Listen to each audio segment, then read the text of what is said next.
G'day, mates. Welcome to The Fool and the Philosopher. The Philosopher and The Fool.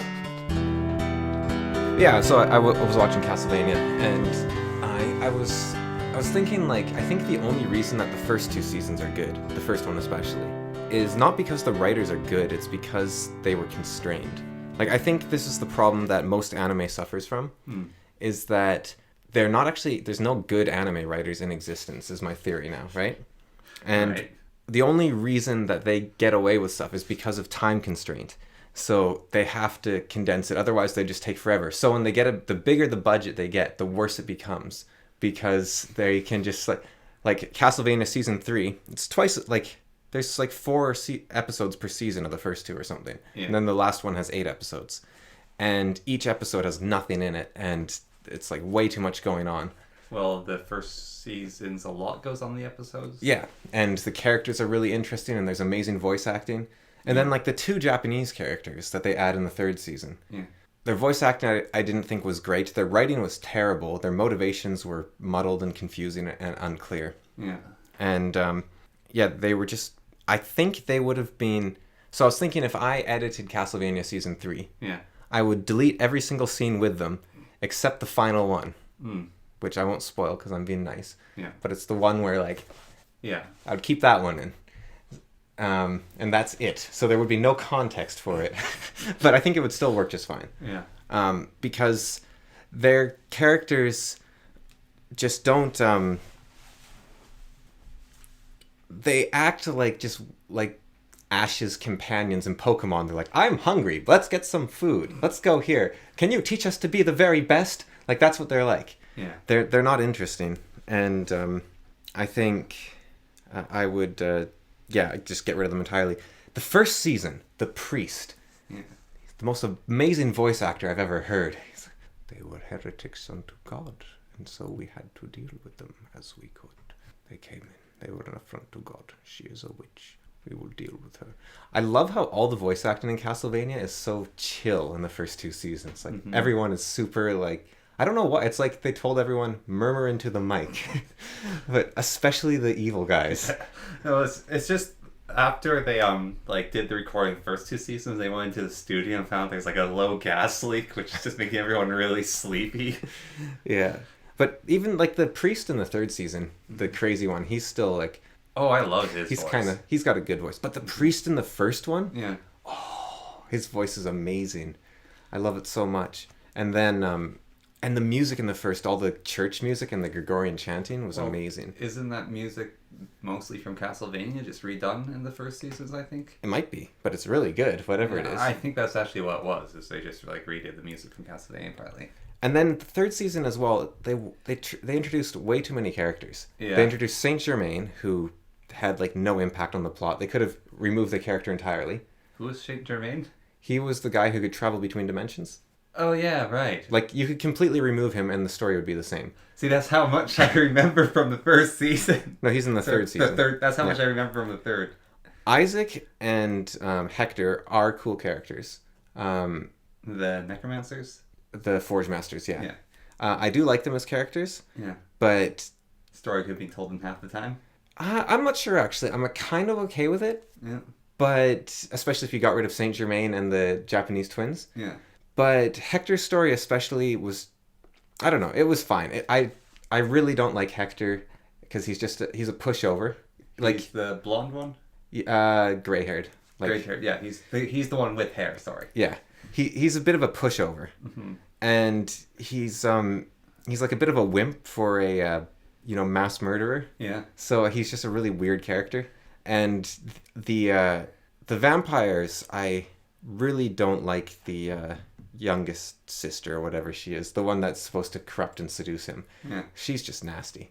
Mm-hmm. Like, she says, I just want to work with you and do diplomacy, and then he tries to kill her to break free, and then she beats him brutally and drinks his blood from his broken body, basically. Yeah. And then the next day she comes back and she's like, no, can we be friends and stuff? And he falls for her. Like, that is Stockholm Syndrome. Like, holy cow, she is an awful person. Yeah. Stay away from her. That's actually one thing I kind of like. I don't know if it will happen, but 4th season wise, I want the vampire hunter to kill all 4 of them. Like, that's the sort of thing I like, is I know that the vampire hunt, like, he's good. Yeah. And he will kill vampires. So... I think Isaac is actually a really cool character. Or Isaac comes and saves him and kills them, because I think Isaac is also filling up that role. Well, Isaac's interesting because he actually has character development. Yeah. And it's due to people treating him with kindness for the first time in his life. Yeah. And the kind of people that can treat him with kindness are very rare because he's so dangerous. Okay. What did you think about the wizard Isaac took on?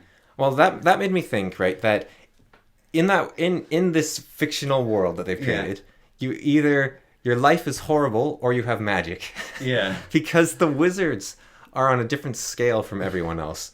Yeah. Like a forge master can take over the world if he's left alone for like too long. Yeah. And a speaker mage can take on armies. Yeah. The Belmonts, I don't know how they get by, just like... Because they've got artifacts and they spend a lot of time stealing magic from other people. That's how they get by, is they kill wizards and take their stuff. But the Belmonts like can sort of hold their ground, but not really. Like Saint Germain is probably the weakest wizard we saw. Yeah. And even he was able to... Open portals to other worlds. Summon gold, was it? Create gold, create light. And I think his was more of a lack of confidence than power. He took on a dark creature at one point. Yeah, he's a gem wizard, wasn't he? Yeah, and each individual dark creature can like take over like a small like county on its own. Yeah. And forge masters can make one in like half a second. Yeah. And then there is he's not even the wizard of the town. He's like a puppet master. Yeah. And he just takes over people and has complete control over them. Complete control. He can make them fly. He can turn them into a giant ball. Yeah, or like sending them I was like, okay, he's mind controlling the Crown of Thorns. Actually, I thought that was one of the best scenes, is that fight. Just their art direction of like giving everyone he takes over a crown of thorns. And I did have now this is fair because on the one hand I thought his tactics were quite poor. Yeah. On the other hand, he was doing pretty good for controlling like 5,000 people at once or 10,000 people at once. When Isaac finally gets to him, he's the old insane dribbling man. Yeah. And he wins. Like, he mind controls Isaac, sort of. Yeah. Like, well, we don't want to spoil what happens too much, but he uses his magic successfully on Isaac. It's not like there's counter spells in that universe. Yeah. But I don't want to spoil it too much for people that want to watch it. I won't be watching season 4. Mm-hmm. Probably, unless I get another horrible injury, or I'm still injured by the time it comes out, and then I need something to do. But it's because it's going downhill so much that it's like... And it wasn't great to begin with. Mm-hmm. Like, basically, the first season, I was like, okay, I'll keep going. And then the third season, it's like, okay, I can manage another episode. Mm. And, that's not great. I just don't... Why is, like, animation so hard for so many people? Is it because it's so expensive to do? What do you mean? Like, the talking, and they don't actually animate much? Or, like... No, I don't mind that. Psyche is my favorite anime, right? Yeah. And there's very little animation in it. Yeah. What the problem for me is, and if you look at something like Castlevania, there's actually really high quality production. Yeah. No, the issue is that, like, for example... The pacing or the writing? The writing is terrible in, like, every anime there is. Well, in anime, anyways, it's because 95, maybe even 98% of the time they're adapting manga, and they don't want to deviate too much from it. But then you get, like, Castlevania, you get Seven Deadly Sins, you get, what's another original? Seven Deadly Sins is an original. Isn't it? It says Netflix original at the start of every... It says that, but still, Netflix is just doing it. Mm. I'm pretty certain Seven Deadly Sins comes from a book. It better come from a TV series, because there is ad breaks that are meaningless inside it. No, Seven Deadly Sins, it says Netflix original because it takes the rights. Okay, so Netflix is continuing it. Yeah, so not even continuing it, it's just doing it. So they host it on there and then call it original. I actually have no idea because, Seven Deadly Sins is from a Japanese, like, TV show. So I've been trying to watch the, like, I don't know how you find good anime because I don't really believe it exists, right? Yeah. And I don't know why they don't just get good writers. Like, I guess, like you said, they want to stay true to the manga. Yeah. But they shouldn't. Like they're I shooting themselves in the also foot. wonder if part of the problem is the translation. How so? Well, in some animes, well, it's Japanese to originate, and that's kind of difficult language to translate to English, and we might not have the same. Oh, I don't mind how they talk. That's fine. I Well, don't like I the don't- entire story. Oh, Like the but- pacing is horrible. I mean, and, like even this Japanese culture of stories might be different of how they take in stories. I think that It also might be that a lot of anime is shonen, and so that's just like meant to be. You wait for the big fight scene, and they only have budget for the big fight scene, and the rest of the animation they don't want to put any work into. But even the fight scenes are bad. Like if you watch, that's true. okay, I want people to do a little bit of like watch Seven Deadly Sins fight scene or a Fate Zero fight scene, Yeah. or even Dragon Ball Z or something fight scene, and then watch a Family Guy fight scene between Peter and the chicken. Those are so much better. Yeah. Like Family Guy has amazing choreography, really high quality. I think they have like a full band for all their music. Yeah. Like their budget must be ridiculous. Yeah. But it's super well animated. They integrate 3D and it works. Like Dragon Prince could. How they integrate 3D into Family Guy is color and shading. That's literally it, and that's how they can do it because their style works well enough. But like Dragon Prince, it doesn't work. Like I think in what's that? Peekaboo. Attack on Titan. The 3D in that works pretty good. You can barely tell. Like the houses are all 3D, but Yeah, and it looks so really are a good. lot of the Titans actually. Yeah. Oh, really? Yes. Yeah. Well, they do a great job in that then. I will say the Titans switch between 3D and non-3D depending on the scenes. Attack on Titan. Well, until the latest season, one of their CG Titans is awful looking. Well, I will say Attack on Titan, from what I've seen, Yeah. very good looking show. Yeah. Pacing is terrible, and that is the main issue in all of this is terrible pacing.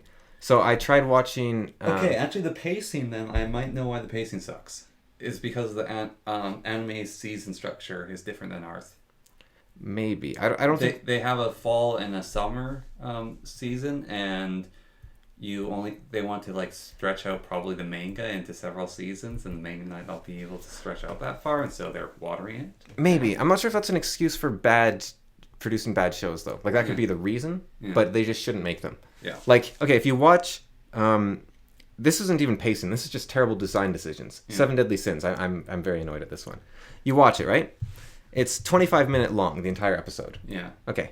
The first 5 minutes are a recap of the previous episode on Netflix, which you just saw. The next 5 minutes is the intro music. Then you have the show Yeah. for, we'll figure that out in a second. Then you have the 5-minute credits.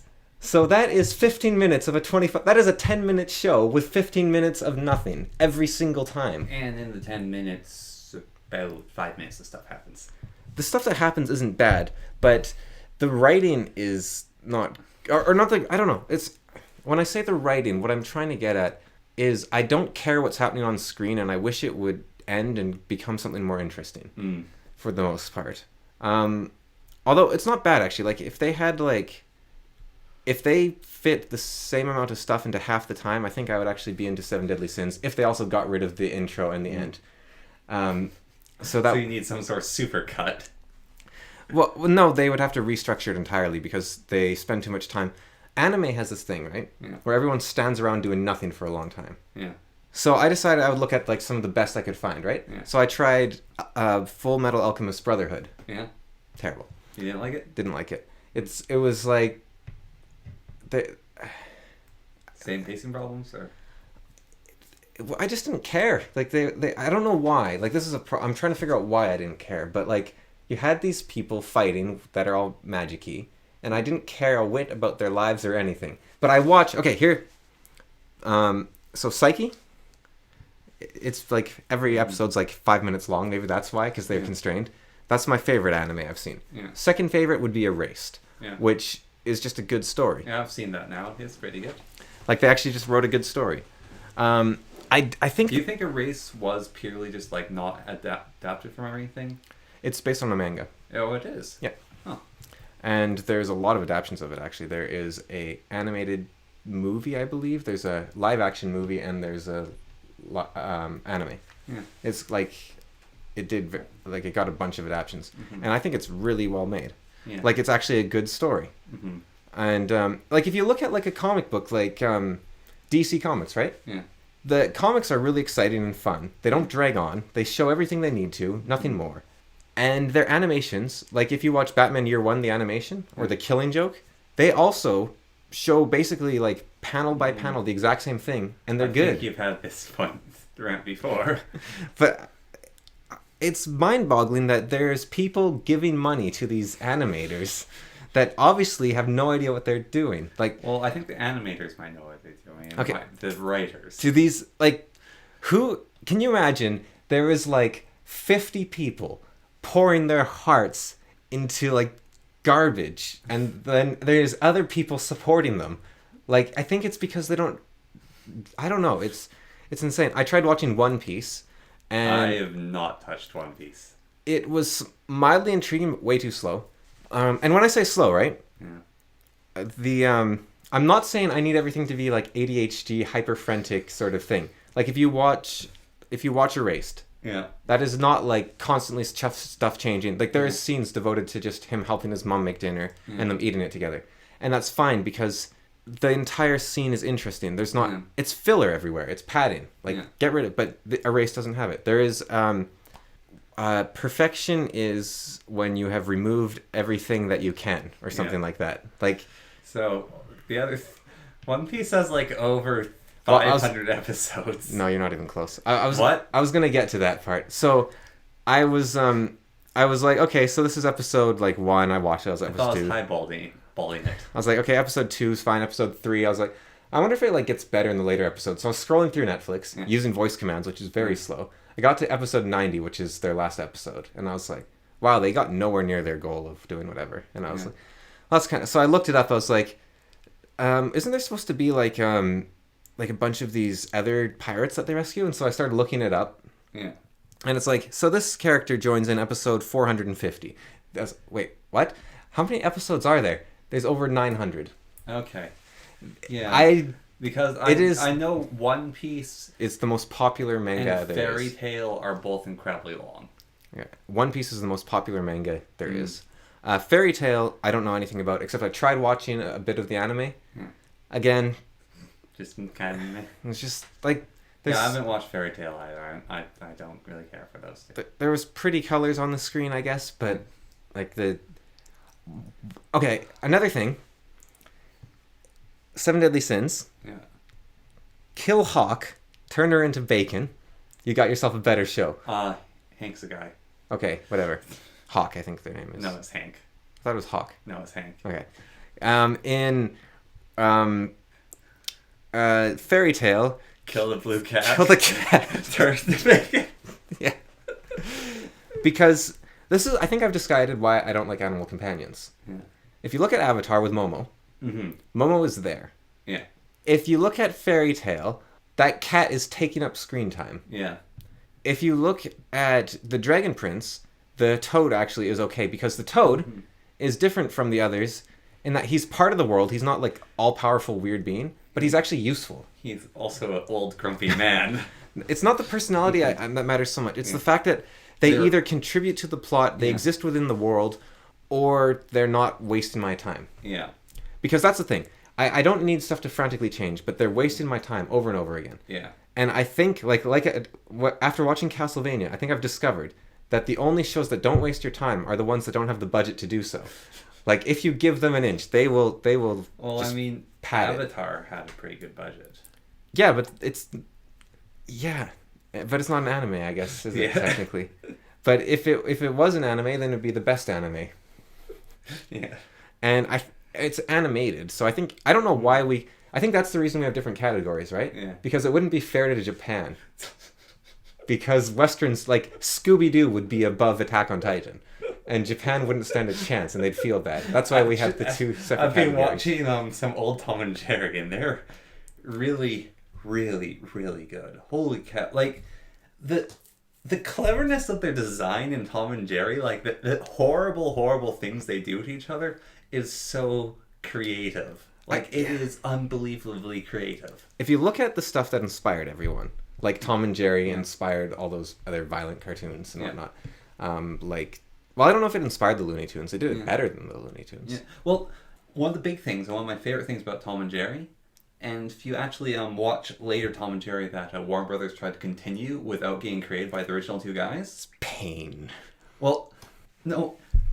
Tom gives as good as he gets. That is one of my favorite parts. And the later ones, It's kind of Tom like Spy vs. Spy. Yeah, You don't know Tom- how it's going to go. yeah, Tom doesn't. Tom always loses in the later ones. But originally, like, Tom loses in the end more times than not. Like, I think he probably, like, loses 9 times out of 10. But in the beginning and the middle part, Yeah, he's fighting. and he's like, they hurt each other really, really bad. Yeah, no, I think... Whereas even in Looney Tunes, like the earlier good ones, like Bugs would sometimes get it like hit as well. Like there's a bit of back and forth, but then when you go later on, it's like, oh, Roadrunner always wins, Bugs always wins, and there's no, I don't know, suspense to it or like weight. What is it like? You mean the characters deform too much in the Looney Tunes or something? Not deform. I'm saying like in like other people's animations where like let's take Itchy and Scratchy, as horrible that is, like the parody. Yeah. How like the mouse always wins in that. Yeah.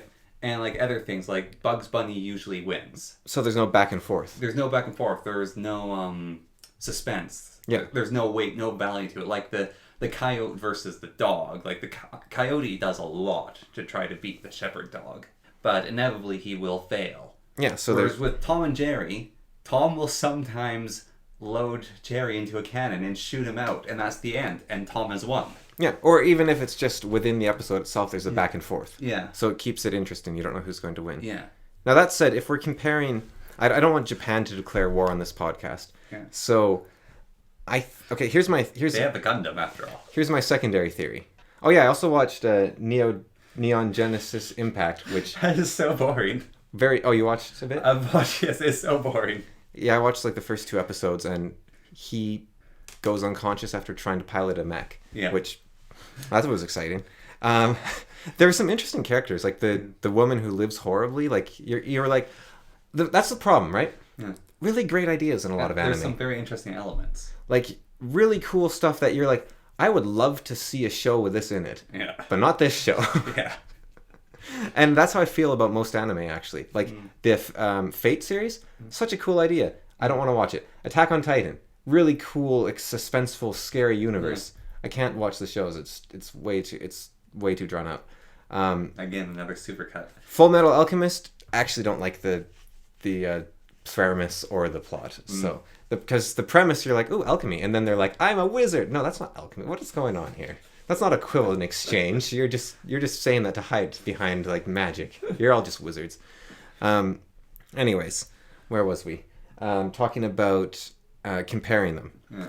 Like Princess Mononoke, Castle in the Clouds. Although that actually, not that one. Spirited Away. My neighbor Totoro. My Neighbor Totoro. I'm not going to include Howl's Moving Castle because that's a British person.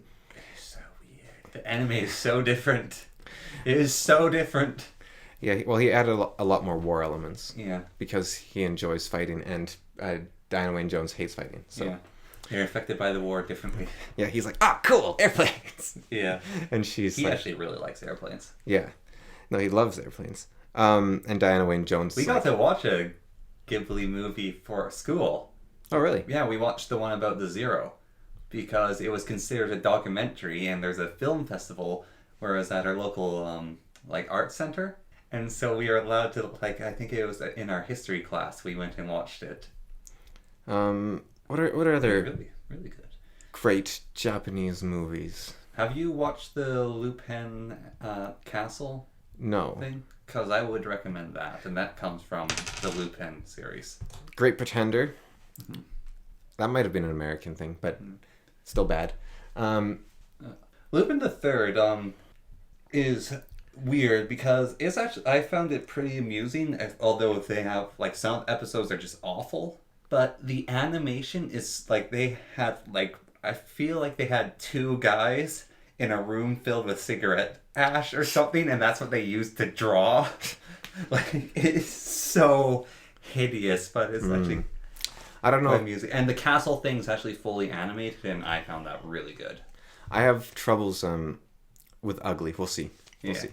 I mean, my arms aren't healing very fast, so Yeah, well, I mean, I also might trying to stoop find that low. Lupin the Third is rather hard. Oh. But the movie's on Netflix, and the movie's very good in my opinion. Family Guy is very long though, so I'm doing because it's very funny, good writers. One thing is We took everything from Simpsons. We pretend we don't, but we did. it's very there's no impact, like they're afraid to commit to anything. They say it so they can have a joke at any point. Yeah. But it actually removes all tension from everything, which is fine for like just a lighthearted thing. But The Simpsons, I don't know if they do, like they've changed, but they used to do it in a way where everything had impact. Kind of like how Tom and Jerry compared to Looney Tunes. Yeah, well, except for that one Family Guy where they kill off like 3 characters. Then there was none special. Oh, yeah, well that's Seth, what's his name? Yeah. I watched the 200th episode special, and he considers that their best episode ever. Is where they kill off characters. Well, he said because they actually tried to make a proper movie with like stuff going on. But even like that does have impact. Yeah. But most of the stuff is just like, as they said themselves, we can introduce a joke for the sake of a joke. It doesn't have to contribute to the plot whatsoever, which goes exactly against most screenwriting advice. Yeah. But the animation quality is amazing. The music quality is amazing. Voice acting is amazing. Although I now like the voice acting less. This is weird. Yeah. When I learned that 3 of the 6 main characters are voiced by the same person. So Peter, Brian, and Stewie are all the same person. And so most of Family Guy is one guy talking to himself. Yeah. And it's the guy who created the show. Well, he's definitely talented. He's the writer, he's the executor, he's the producer, he does all the singing basically. Like, Yeah. he's a very talented person. Yeah, because like he can sing with all those voices. Singing with a voice is one of the hardest things for voice actors to do. I don't think it's that okay. I don't think singing in a voice is that hard, but being consistent to the character. Yeah. Yeah. Not that I'm a very good voice actor, but Yeah. I find like you can sing in a pirate accent fairly easily Yeah. or something. But I mean, like staying as Stewie, staying as Brian, staying as Peter. That's impressive. Apparently Chris has a dedicated voice actor, which is weird because I think Chris is. he's got the worst voice of the cast. This is I don't know. Like, it's not the voice actor doesn't do a bad job. It's just I hate Chris's voice. They even make jokes about this in Family Guy. But if an episode focuses on Meg, I actually kind of like skip those parts. And I find that's actually kind of the same with Chris. Yeah, Like, Chris is actually a really awful. The joke sort of is that everyone loves Chris, but he's a horrible person, and Meg is kind of okay, sort of, and everyone treats her horribly. but I don't like Meg's stories, and I find her a very shallow character. I find Chris to be awful. And I don't like Chris. I just kind of just skip him whenever I can. No, I don't really like either of them, which you're not meant to, but it's almost too much so. Yeah. But yeah, no, they're very talented people, very high quality, and there's a lot of them, so I'm fine for now. I'm on season 13 or something, so I don't know how much is left. 7 more seasons, I guess. But I don't know if that goes downhill after a while or not. But It's already gone downhill. I do like their joke where it's like, man, like when they used no, whenever they do the side joke where it like goes off. Yeah, the cutaway. Yeah, the cutaway, and they reference the old cutaways. Like, what are they doing? They're all just staring there. Oh, it's a cutaway. Don't you remember? That's what we used to do. Yeah, but now we have our phones and we talk, have jokes. Well, yeah, they're very Self-aware? irreverent to the medium, I think would be a better way to put it. Like, they break the fourth wall so much it doesn't exist. They're basically characters in a show. It's a series of jokes. Yeah. It's not a show even. Yeah. So it's kind of shallow, but It's funny. it's better than anything else I can find. And this is probably also Netflix's fault. Yeah. I mean, I'm not even going to say it, but What? I was like, Netflix has only produced one good show lately, and they're getting sued for it. Oh. No, I don't even know if you can watch that in Canada, and I don't want to. Which would be Cuties. Did we talk about Cuties already? No. Because I wanted to slightly. So Netflix released this show called Cuties. Mm-hmm. What? Yeah. I was trying to remember something I had in my brain, but it just crawled out my ear and died. Right. So. Which is about exploiting. This is what the show is about. Yeah. It's about exploiting children sexually, and so it's meant to be sort of, that's bad. Don't do that sort of thing. And to get that message across, They exploit children. yeah, they exploit children, and yeah, that is. Look, if it was an animation, and the children were played by adults. Yeah. And everything else was exactly the same, it would be illegal in Canada to watch, actually, because we're not allowed depictions of child pornography or similar stuff in Canada. Like, you can't have pictures or anything. But for the rest of the world, I think you could argue that there was an important message there that was getting processed. And in those scenes where, as the critics with their have been trying to say, you're supposed to feel uncomfortable when they like zoom in and whatnot. But the problem that those critics aren't addressing is, okay, if the scenes are designed to make you uncomfortable, they're doing a very good job. But they're making you uncomfortable because they are exploiting these children. So if you made a movie saying that murder was wrong, you do not go around actually killing people and say, look how uncomfortable this makes you feel. Look how horrifying this is. Yeah. That's what those shock documentaries do, like Humans or whatever. And they do that with animals. And they don't actually kill them. They like secretly film them getting killed. Yeah. Unless you're Disney and then you drive a bunch of lemmings off a cliff. Yeah. I just had a thought because I've been in a lot of making classes and done some research on it. And I just realized something else that's kind of dark. Like this, I hope it's not the case. But in the filming of Cuties with exploits, exploitation of children, Right. A lot of the times what you're left with in a movie is the middle ground of what you filmed. Because you will try scenes and see how far you can push it, and then you watch them and go, oh, that's too far. So I'm worried that might have happened. I don't think... Not. But it's just that it happened in the first place, like the way they did it. I don't think is the best approach. There's some things in their defense. First of all, I don't think we should... I think that's an interesting thing to bring up. Yeah. But I'm not going to condemn them for what might have happened. Yeah. But I think it's an interesting idea to talk about. So I'm not going to say, like, you shouldn't have brought it up. I think that's kind of interesting to think about. But I don't think we should... speculate on? We shouldn't... No, we can speculate, but we can't attack them for our speculations. Yeah, we can't condone for speculation. I think I know what you mean, but those aren't the right words. Yeah. Aren't they the right words? We can't condone them with our speculations? No, because condone is saying that you agree with it. Oh, condemn. Okay, there we go. Condemn. Okay, okay, yes. Yes. Okay, we can't condemn them for what we're... Like, we're not mind readers. Yeah. And we don't have access to behind the scenes. But with what was given, which I haven't seen, I've only seen stuff on. Yeah. Well, I have seen a bit because you'll see like a Twitter clip or something. There is some stuff to keep in mind that it's a French film. France has different laws. And so under their laws, they might not be actually exploiting as many of the children. But I believe they go as young as 11 or maybe even younger. And I can't imagine French laws allow for what they're doing for, below 15 or 14 or something. Maybe 12 because it's France. But it's France. It's weird that... I've heard it said, like, it's weird that this is the hill so many critics have chosen to die on and that Netflix has chosen to die on. Like, it would be so easy to say, okay, they messed up. Yeah.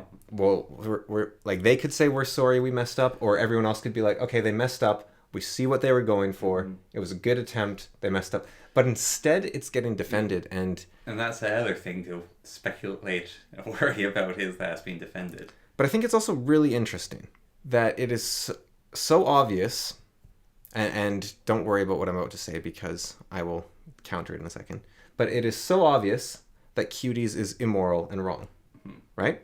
Like, how can anyone defend this?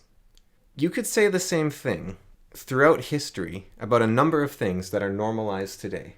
And so that could lead to two arguments. Yes. which is, first of all, We are horrible, degenerate people in this day and age, and we should be smited down like those from Sodom and Gomorrah. yeah. Or you could also say, look, this is the continuing degradation of human values, and or you could say, this is what the future is going to look like, where this is going to be normal, which I think is a lot more likely.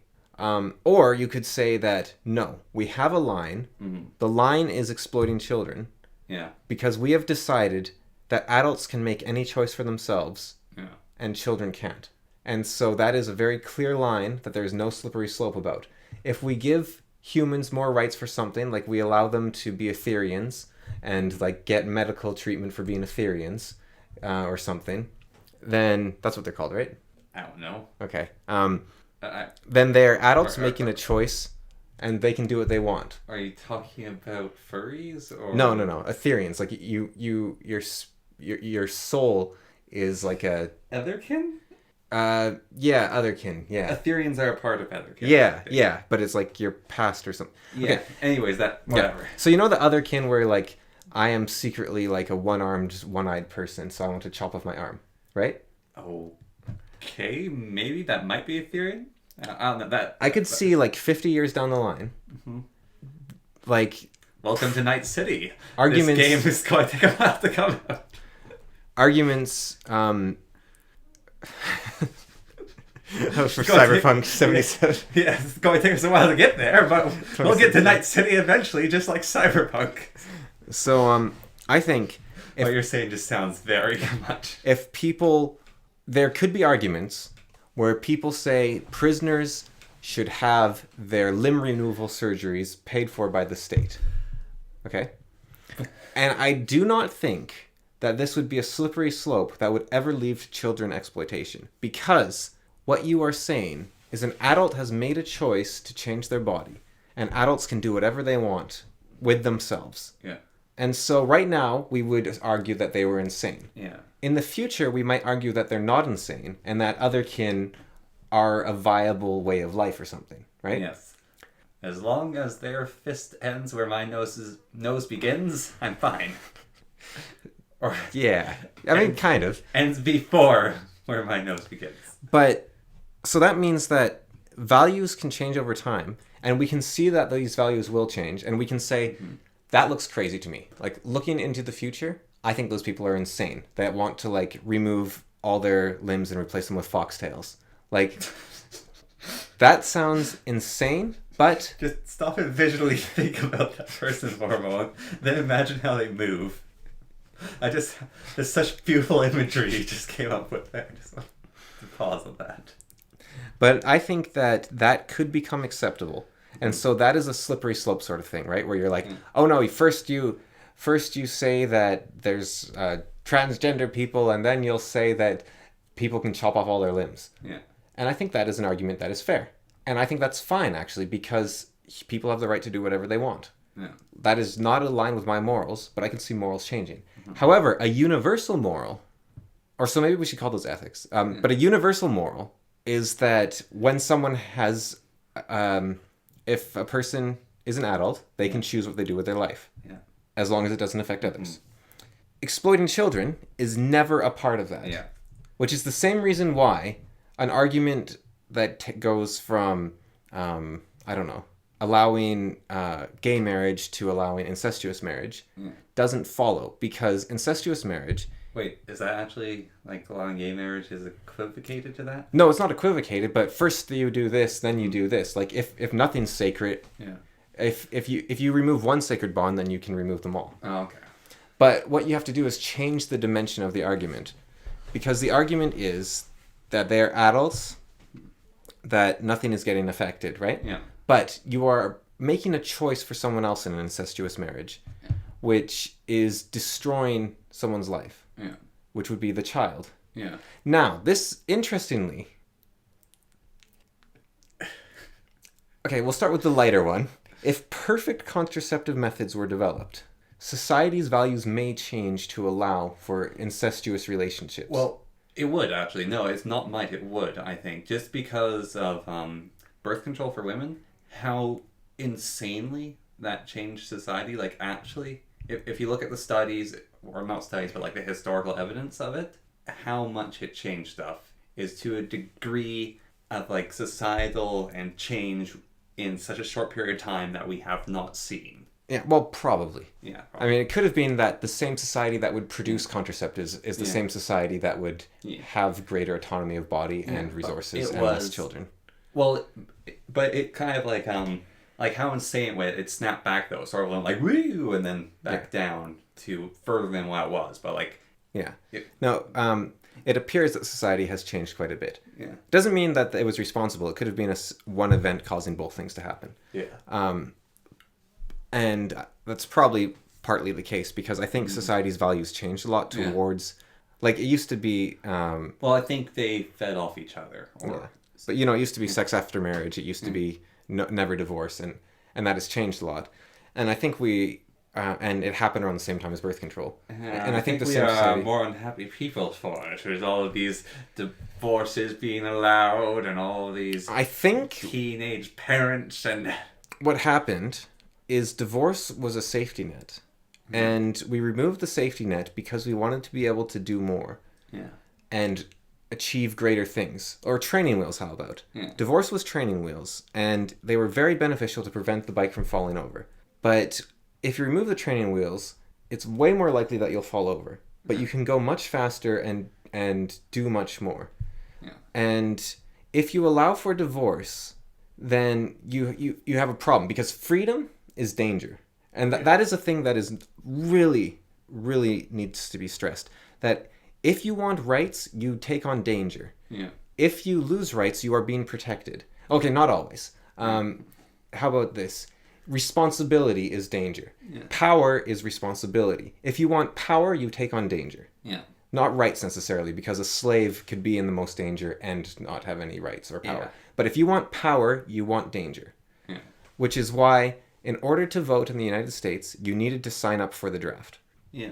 And in most places was based off of you had to serve in the military. Because if you're making decisions for the country... You have to be ready to die for it. Well, if you decide, okay, my country's going to conquer this country, then you have to put your money where your mouth is and fight on the front lines. Yeah. Or you have to be a property owner, because if you make a decision for your country that results in the economy collapsing, then your property will lose its value, and so you will suffer. And so that's why it was, you have to be in the draft, you have to be a landowner. Yeah. You have to, and so that's where that came from. Yeah. And, but moving on to, or back to... Perfect contraceptives. No, after that. Something in between. We were... What you're saying with perfect contraceptions, then... Yeah, but after that. Divorce. Yeah. If you allow for divorce, then you no longer are forced to make a relationship work. Yeah. And you need to put in that work, because relationships don't just work. They're not just based on hormonal highs. Yeah. You have to, like, no relationship works without you putting in the work. And almost any relationship can work if you do put in the work. Yeah. Like there will... Okay, family, right? But just for a point of reference, I guess, like growing up, right? And you have your parents, and some days you'll hate your parents and want to divorce them from being your parents. What I mean is like, oh, I don't want these people to be my parents anymore. But they will always be your parents. So you have to deal with them. Yeah. And so that is the strength of family and of marriage. Marriage forces you to deal with them, to overcome problems together, and so you become stronger. Now, the downside of not having divorce is that if one partner doesn't want to put in the work, if both partners can't put in the work, or if the marriage is unrepairable, they're stuck together in misery. So I think it is better to allow the option for people to escape the misery, but they have to realize that, one, you have to be very careful with marriage. Yeah. Because this is a it's literally commitment. Yeah. And commitment is a very important part of it, because you have decided that you are going to make the sum of your parts greater, like you're going to make the whole of your parts greater than the sum. Yeah. Something along them lines. Basically what you've said... You're going to take 2 arrows and put them together so they don't break. Yeah, your vow is stronger than any personal quibbles you might have between you. Yeah. And so you're putting the vow above you, like you would in our infinite stare, put the concept of the perfect sandwich above you. Yeah. Like this is the thing, and that's why you make marriage vows to God or to Jesus. Like you say, like, you do it in a church, and you do it because you're saying, this is our promise to God. It is above us. God be our witness that we are If they are annoying this day, yeah, it is God at the God is I'm moving towards this perfect marriage. I'm moving towards this goal. So you have to make the person snoring work rather than removing the snorer. Yeah. But I think you need the option, if all is terrible, to actually escape from that. Which is why actually... So you don't have to resort to smothering the snorer. Yeah. And just to being able to fix your life. However, I think something that's slightly overlooked is that divorce was always available. Yeah. It's just you had to go through a judge, didn't you? Well, you had to go through the Pope, I believe. Like, I'm talking, like, historically. Oh. Like... just some medieval peasant in Europe. Man, I hate my wife. I'm going to go talk to the Pope about this. Yes, what kind of... I want a divorce. Oh, no. Very well. No. I mean, you're the first person to just come straight up and ask. But yeah, no, I was ready. That's my job. Like, 50% of my time just waiting to annul marriages, and no one comes. I just sit here waiting. They think I'm in prayer, but no.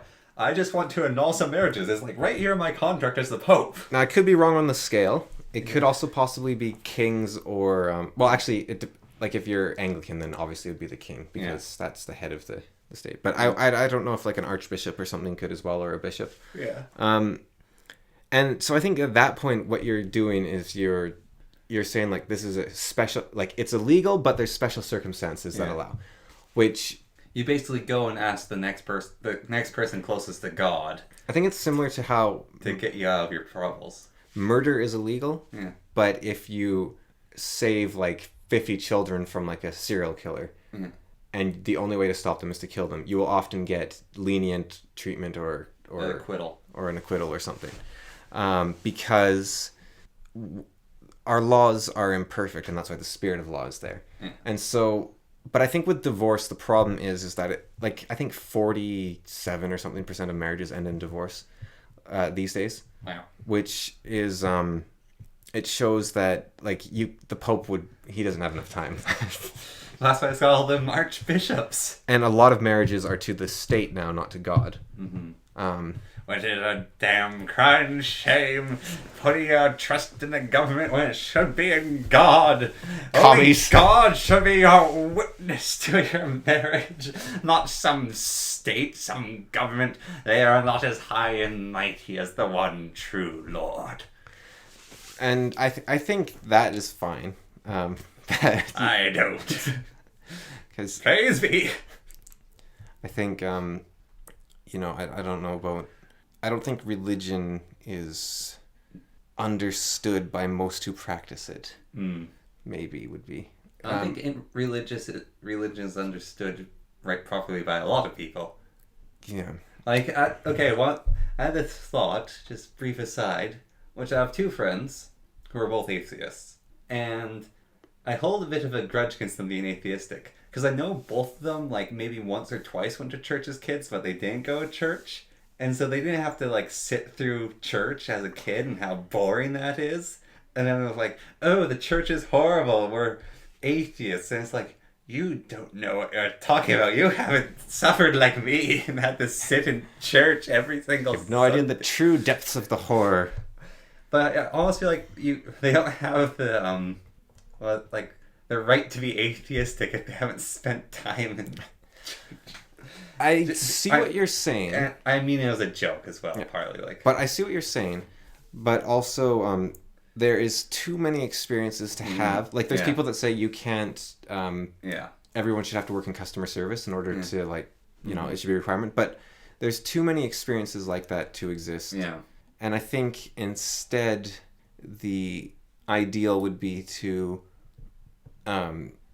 communicate, like, sum it up. Like...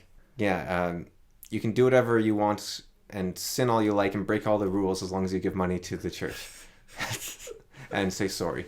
Yeah. There, summed up. But see, that is an oversimplification of Catholicism.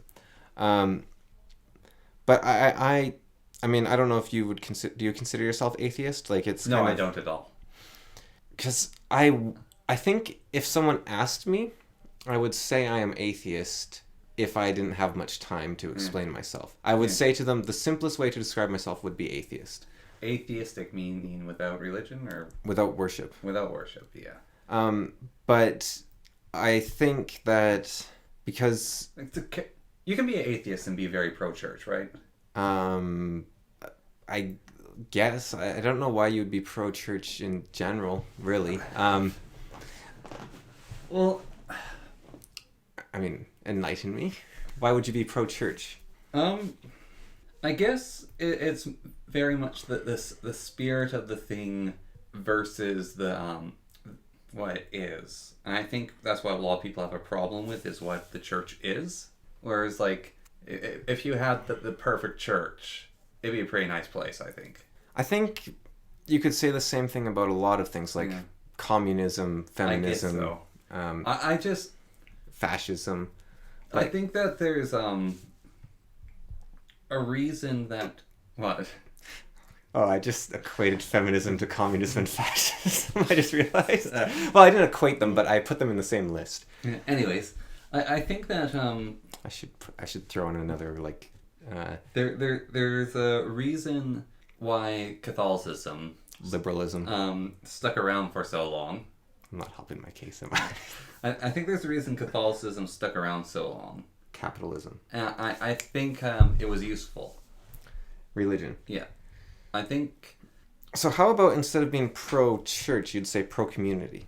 Yeah, okay. I think it was a good tool or like vessel for community that we had. I think around here we have a very similar system to church, which isn't church, which is elders and potlucks. I'm very pro of those too. I like both of those. Yeah. So. But I wouldn't say that being atheist has anything to do with community. Yeah, I guess. I mean, also a lot of like the writing in the Bible I find are very. I like a lot of the lines from the Bible. Yeah, there's some good one-liners in the Bible, or like some good verses that I really there's like. a lot in Harry Potter. Yeah. And I think if I said like I worship Harry Potter, it'd probably be true, but it would. But I don't worship the Bible. Yeah. I don't worship the ideas either. I worship if worthship, right? Like something of worth. And what we talked about before was the idea of having an ideal to move towards. Yeah. And so in a sense, I think I am based in worship. Yeah. You worship that sandwich. I worship the infinite sandwich, or the ultimate sandwich. The ultimate sandwich. The perfect sandwich on the infinite stair. Yeah, the ultimate sandwich. Yeah. Because it's at the top, so it must be the last one. Yeah, I guess so. You're not going to eat it along the way now, are you? But I think that idea of worship is very different from worshiping Zeus or God. Now, the problem with God is that I think... Arrogant champ, ain't he? I think worshiping God makes sense because God has become a word which means the perfect sandwich. Yeah. Whereas if we said Yahweh or even Allah, which is weird because it's not a name, but if we said Yahweh or Allah, then we would actually, it would be like a individual. Yeah. And in that case, I wouldn't worship them. But God, not like Christian God, Catholic God, any God, but the idea of a perfect, the universe as it should be, working as it should, that is something to hold above yourself and say this is the most worthy cause, the truth, morality, worship. Yeah. And it's the problem of Christianity where they called, and what would you call it? Abrahamic religions, where they called the top of their faith God, but God tends to mean deity. But all powerful deity of everything is very different from an individual. But yeah, if I'm right about Allah, you know what that means? No. It means the law. What's law mean? Probably Lord. But I'm not sure. The Lord. But I can also translate alchemy if you want. Okay. You know what it means? The chemi. Really? And I can translate algebra. You know what that means? The elder? The Jibra. Really? Al means the. Oh. So all of our words that start with al are based on Arabic. But alchemy, actually, chemi is, I believe, now if this could be terribly wrong, Yeah. but chemi, I think, was the original name for Egypt, where most alchemy was done. Yeah. And it meant black earth. Because of the Nile, I think, because of the fertile soil. I think. Okay. Algebra? No idea. So, a thing on Buddhism.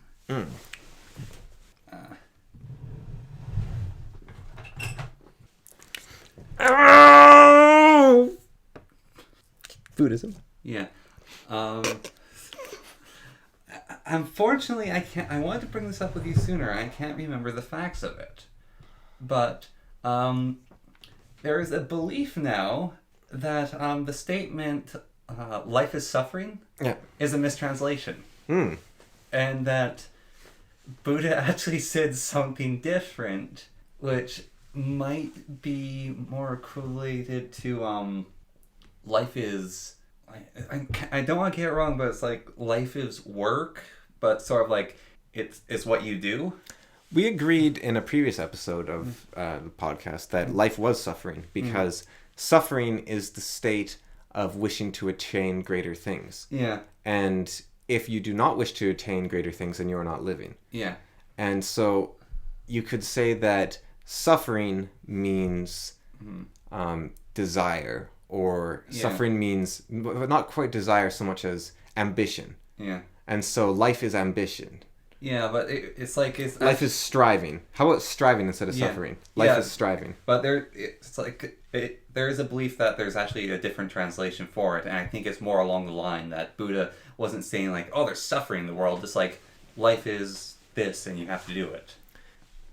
Like life is. Well, I think in Christianity, there in the Watchtower or whatever it is, like the Jehovah's Witness version of the Bible, anyways. Yeah. They have a line which says that Satan rules the earth, which I think is very similar to life is suffering, because what they translated from actually says something more like there's darkness in men's hearts, or in men's lives. Yeah. And so you could look at that as saying life is hard. Yeah. And the Jehovah's Witness went and translated that to Satan is your master. Yeah. Which, I mean, maybe they have the better translation. I don't think so. Yeah. Because I think that morality tends to translate across cultures. And Buddha didn't say that life sucks. Kali is your master or something. Like he said life is suffering. Yeah. And I think suffering is a correct translation. This is what I've found with translation a lot of the times. The translations tend to be correct, but we can't get language the changes. Yeah, the meanings. So we need to use multiple words to properly translate, really. We need to say life is ambition and suffering. Yeah. And those are the same word. Yeah. And I think we need to do stuff like that because what was another example of a translation doing? In the Bible, the meek shall inherit the earth. Yeah. Meek, it should say something more like meek and humble. Because, and those are the same word. Yeah. So you can't, so you mean humble, someone who is humble and meek? No, that's not what I mean. I mean someone who is someone that embodies both those words as the same word. So what do meek and humble stand from? They stand from someone who is skilled, because to be humble you have to have talent. Yeah. But you are gentle. You do not use your talent. So Jordan Peterson has translated that as those who know how to use swords but do not. And so it's something more like someone who has the earth shall be inherited by those who have power and choose not to use it, sort of, or show restraint. Yeah. So it could be that the restrained shall inherit the earth, but that sounds like people in chains or something. Yeah. So the to translate between languages, you often need to use multiple words, I think, to actually get it properly, unless you know a bit more about the word for whatever reason. Yeah. So, on another translation, I wanted to use earlier, speaking of child, what is it? Exploitation. Exploitation. Oh, we moved past that, but translation. I read your book fully, so I can use that instead of speaking of translation. Yeah. So, I kind of had this idea of like I wanted to overanalyze it and basically like Do a book review or something? well drill you on it like Okay. so it was this I can't Why were the curtains blue in this? can't really come up with much to say though like questions although I found that a problem and I want to know why you did it. Why do you call the children girls? Because if you a long time ago I was reading a book and it's meant to be based on like as medieval fantasy and it wasn't meant to be like it's in our history and the characters used the F word a whole bunch and did a whole bunch of swearing and I thought about it for a long time and thought this is really like bad writing, like the guy's just misusing language. Then I thought he's writing it for a modern audience and so he's just expressing swearing in its modern form and so it's just so we can read it. So you using girl for kid will continuing to use newer terms feels very confusing. Because, so I should have either gone all in or not at all. Yeah, it's almost my opinion. And you have a few moments like that. But like the one that stood out was girl. And you make it pretty obvious, like a knave girl and... maiden child. Yeah. Like you try to make it obvious, but I would almost prefer you didn't do it, I think. So I think I did it because I think it's cool, just how language has changed, and I wanted to bring awareness to it through putting it in something. And it's also something that is, it's weird how it happened. Like, it's sort of like we had girls were children, boys were servants, and children were girls that you gave birth to or were your like direct. So children was a word that was used historically. But it was only for ones that you owned. So if you said, look at all those children over there, they were all yours. And so I think that usage, it was something cool that I found. And it is a 14th century usage. And I also did other things, like I used celeriac instead of potatoes. And that's regional, I guess. So, and are you basically you're using these as references to point to a time and a place. And I cannot be perfect in it. And so I didn't even bother trying. But instead I chose moments that would stand out to get people in the mindset of the world as in a what would you call it? Like a work non-intensive manner. Because I mean, one of the biggest things is there's like 100 kingdoms, and whenever a king dies, all his children get it. Make you very much think of the Holy Roman Empire. Before it was the Holy Roman Empire, it was an absolute mess, like the Germanic kingdoms. And like the whole thing of like, oh, there's this glovedom, like that kingdom. My house is a little ways away from it. It's like, thinking about that, I was like, this guy's basically like, it's a 2-day walk, and the guy can go from this kingdom to his home, and then it's like, you go for like a good long ride, you can get through several kingdoms all at once. So the domes or doms or whatever, it'd probably be dome, really. I wonder if it should be King Dome, because, but it's kingdom, of course, and so I call them domes. So glovedom isn't a kingdom, it's like a lordship. It's like a marsh or something. It's a hold. It's probably a marsh, given that Glove is a commander. But it's like a puny marsh. But he's got 4 soldiers. But it's a hold. And he's got 6, I think. Oh, okay. Right. I don't count 2 of them. They're too old to count. But dom is domain, right? So it's Glove's domain, it's the king's domain, it's the queen's domain. So there is a lot of kingdoms in this. And it's so Terry Pratchett said when he first did Discworld, I think it was, he tried very carefully to like, okay, you don't have potatoes, you don't have coffee, you use this word, not this word, use this word, not this word. And then he realized eventually, like, there's no point. Like, you will always fail. And so he just decided to go full blown. And I think he references France or something at one point in it. And like, he just completely... And Tolkien tried my way. Yeah. Or I tried Tolkien's way would probably be a Yeah. more fair way to say it. But even Tolkien, like sure he has pipe weed instead of tobacco because tobacco is a Caribbean word. Yeah. But, well, the movies mess up Yeah. because they use potatoes, which is a Peruvian word, I think. Yeah.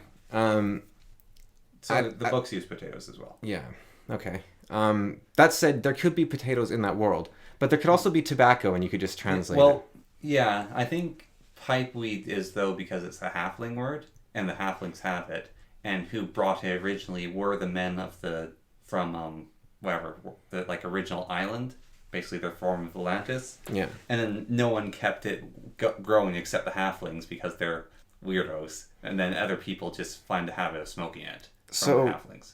The whole girl thing is interesting that you brought up because that was actually one of my bigger debates with myself. Do I keep it or not? Yeah. And I'm still unsure about it. Yeah, I'm fine with the celeriac, although it would be simpler almost to say potato pancake. So, here's something, right?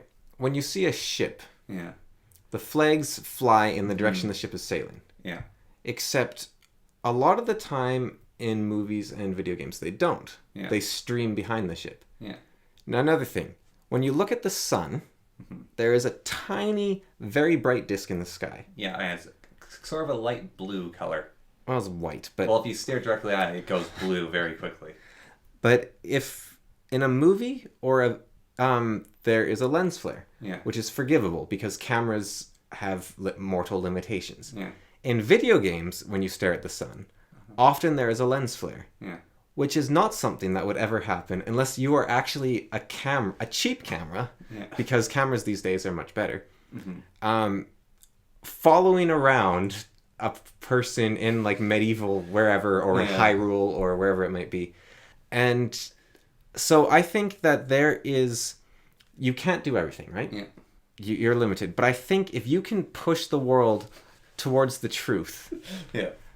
and fight for, like, okay, I was just thinking, like, I come across the, like, I don't know, like, 20 years down the line, right? Yeah. You write the super special edition of your book, Yeah. and it's in Jewish and Germanic. Like, Yiddish. it's a mix of, like, Hebrew and German, like, old German.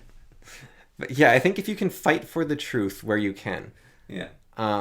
you can make the world a better place, or a more correct place. Yeah. And so, potatoes didn't come around. So Germany. something that happened in our lifetime, I think, that I've noticed is mythology has expanded from from Greek to Norse, Greek, and Egyptian. Yeah. Slightly. Egyptian is still kind of weak, but Yeah. it's there. And Norse was not big, I don't think. No. So you have this push towards wider knowledge. And I'm trying to think of a better example. There are cases where things were misused or forgotten Yeah. for centuries and are coming back and being used properly now through media. Yeah. So I guess you could say my end goal would be calling all children girls and all servants boys again, which I don't know if I actually want even. But it's a 14th century thing, which is when I set the story, so I'll allow it. One thing I will fight for, though, because this is probably my biggest word of contention that is misused. Like, there's a lot of words that are misused. Random is misused a lot. I think random is probably misused more than any other word I can think of besides this one. Okay. But I don't care so much because I think random meaning it could be any number is fine. Because random originally meant strange. Yeah. Gay is another one which is horribly misused. Yeah. In layers, it's misused. And defiant and definitely, those two. Well, that's just accidental. Decimate is horribly misused. Yeah. In Castlevania, Claudia, who's supposed to be all proper, and she says decimate so many times. She's like, my forces were decimated. Okay, so 30% casualties means that your forces were destroyed in most war. Yeah. But if you're like immortal vampires, you can probably take heavier losses and have better morale because you're cool, right? Yeah. But what she has said by saying my forces were decimated, we need to rebuild, is actually, I lost 10% of my forces, I no longer have an army. Which means vampire morale is terrible. Like, if humans had a morale of 9 in Castlevania, then vampires have a morale of 3. And I don't think that's what they were going for. Yeah. So, it does not mean devastated. Decimate means you removed 1 in 10. Yeah. And that will be the one I will fight for. So, But that said, the Golems decimated a city 10 times over? now that would actually mean That I got rid of 50%, right? something close to 50%. Yeah. A bit less, I think, but yeah. If you read Guardian Winds, which I also wrote, and it's on Kindle, and I haven't gotten around to be fixing it because my arms are still gibbered. Yeah. I used decimate in it incorrectly. I was 16 when I wrote the book, and I am ashamed of what I did. And I shall forever feel penance for it.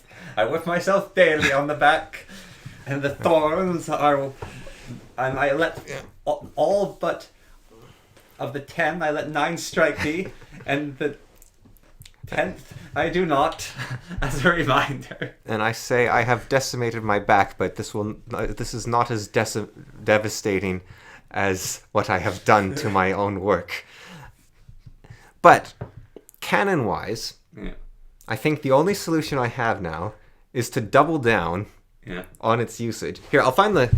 We'll just be quiet so you can edit out the quiet. Oh, I use it twice.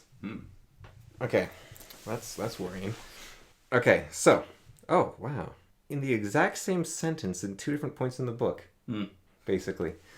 Okay, so the first one is people watches dismay as one of these colossal creatures decimates their entire army.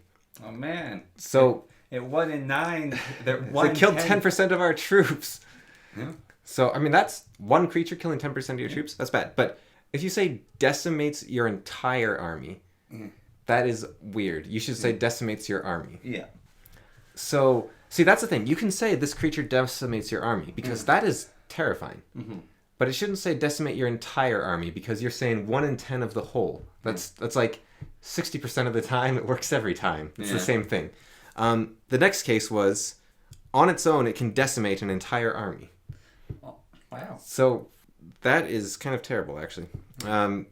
But I think that the only solution here is for me to double down. And nerf that creature? No, and actually say that is... that is, in fact, the... how many things it can take down? Yes.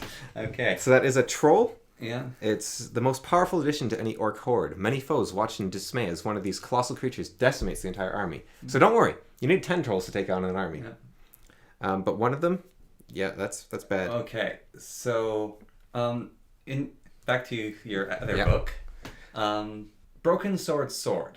Yes. Not the one that got broken. Yes. Gave him his name, but when he goes and uses it, I know you want to express how strong he is, but is his sword like an inch thick or some it's described as a broadsword, which I'll give it a little bit of leeway, but. How freaking hefty is his sword? Because it would break before it could do what it did to who he hit. Well, first of all... I'm trying to avoid spoilers. You have to keep in mind that in the 1400s, armor was primarily fairly weak lamellar armor. Yes. Which doesn't apply to the golem forged armor he breaks. Yes. So it can work if Broken Sword's broadsword is like Cloud Sword. Yeah. Like maybe a quarter of the mass of Cloud Sword if that's Broken Sword. Because he's strong. He could probably wield a big old hefty what is that, the Scramscrax or whatever you're going about? Scramasax, I think. You take a railroad tie, right? Yeah. Cut a piece off it, file it down. Yeah. That could be a sword, but I just took a slight amount of problem with he hit someone in supposedly super plate mail, dented it and lifted them up their feet, and his sword didn't snap. Well, it's interesting that you're accusing me of the sword when you say plate mail, which is an 18th century Fine. terminology Full for metal armor, then. Right. The So- Golem Forge, which is from what I... Okay, fine. Given your description of it, then, I imagine, like, super, like, shiny, full metal pieces, and it gets dented, whereas the armor they'd actually be wearing at that time wouldn't dent because it wouldn't be full piece of metal. They would have moved to many plated coats at that point in time. To start with, what Golem... So this is something that you won't find in the book, so it's a little exclusive. Yeah. Golem forged armor Yeah. is just plate armor. Yeah. Plate. Metal. Plate armor, yes. But they didn't have that in the 1400s or the 1300s or whatever. But golems are much more powerful than humans, which means they can dig better, which means that the Maharil and other Kinesers, well, they're the only Kinesers, I guess, but Kinesers were able to have much better minds than anyone else in all of Gonthiel, which means that they were able to make steel. Well, I also suppose people with hands of stone would be pretty good at working steel.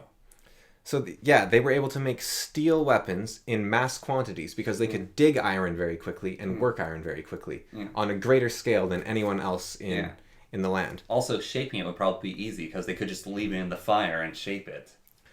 So, next to a hammer, right? Yeah. A little carpenter's hammer. Yeah. I can dent a suit of armor, and it's tiny. That's because it's tiny. And it's a hammer.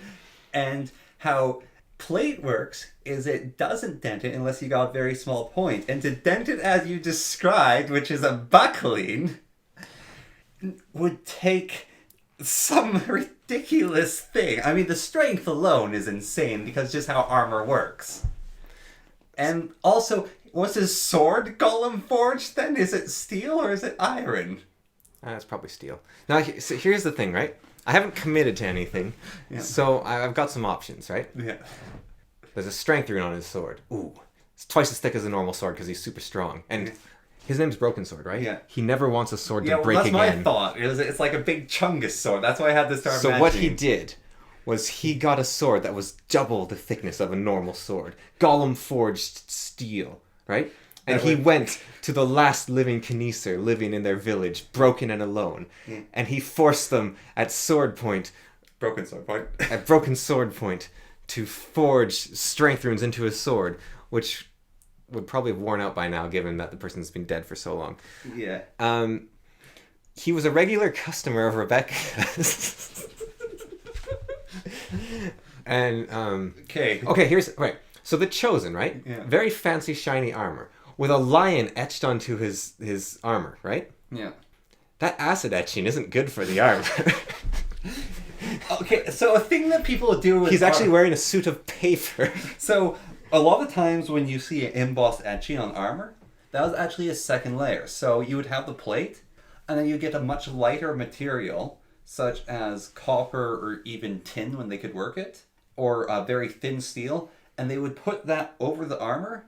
Then they would etch that and do all their work. Then they would file it down to make it look like a golem piece of armor, and they'd try and make that as light as possible because it wasn't going to offer extra protection, but it was going to look good. Well, if the Chosen had known about that, then maybe his armor wouldn't have collapsed. It's like, you know what it reminds me of? It's like swords in books weighing like 50 pounds. Yeah. Like, I don't know if I'd be able to lift your sword. It's like, who is this guy? William Wallace? Like, a sword weighs like 3 pounds. Yeah. Like, you could be the biggest wimp on earth and you should be able to lift the sword. Zweihander, that thing's what... The Zweihander I've messed around with weighed 12 pounds. And it was freaking heavy to move about. Well, you also have like a lever, I guess. That's why it was so heavy. Yeah. You could pick that thing up, and how we like swinging it's a whole different matter. We were messing around. Like the whole club was there. Like, look, it is a gorgeous weapon, really fun to swing about. But we were trying to figure out how best to use it. And one of the things we do is we'd half hand, like put on like have proper gauntlets, and it wasn't sharpened, and we'd grab it halfway and like half hand, or even we like came up with things where you'd like swing it, let go, bring it around, grab it with your other hand, continue that momentum so you could get like the hilt, and then do the whole finishing rightly where like basically like twirling around like a staff because these things are like so hefty and huge. No, that's a Mordhau. Okay, mortal. Well, that's right. But like basically like swing. Like one of the things you do with that is swing. Let go with your hand. Let the momentum carry around. So just use your arm as like a basically a lever, and then grab onto it again. And it's like fun, but Ending them rightly is where you unscrew the pommel and throw it at them. right. Right, but Which yeah. So you're basically saying you didn't really think about it. no. Now look, the universe is a very large place. Yes. And miracles can happen. Also, I don't know. I think if you swung a metal bar at like a thin piece of metal, it would dent it. Yeah. And a sword is a sharp metal bar. But the sword still should have got like I mean, okay, maybe Broken Sword is super skilled, Yeah. and he got that at the perfect degree because you can do that. You can land swords at perfect degrees. Yeah, it like And they don't bend. Like that's one of the things why you don't chop wood with a sword, is it'll bend and mess up the sword. But if you're swinging it right and it's a well-designed sword, you can chop in the wood and not cause damage to the sword. because here's the thing about a sword, right? A sword isn't a sheet of metal with a point on the end. A sword is a sharp iron bar Yeah. or steel bar. It's a wedge. And okay, imagine a crowbar, right? Yeah.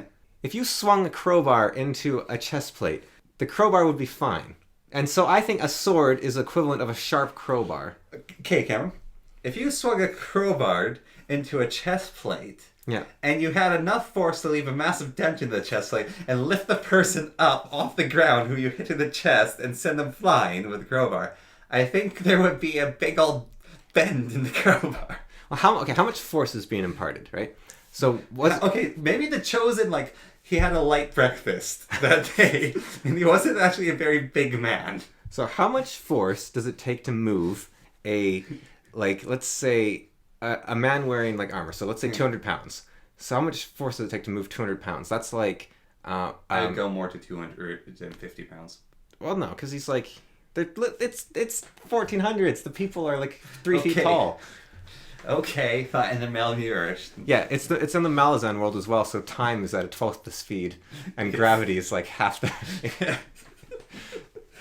Okay, and right, so he's like 200 pounds, let's say, because he's got like 50 pounds of armor. Yeah. He's 150 pounds, Yeah.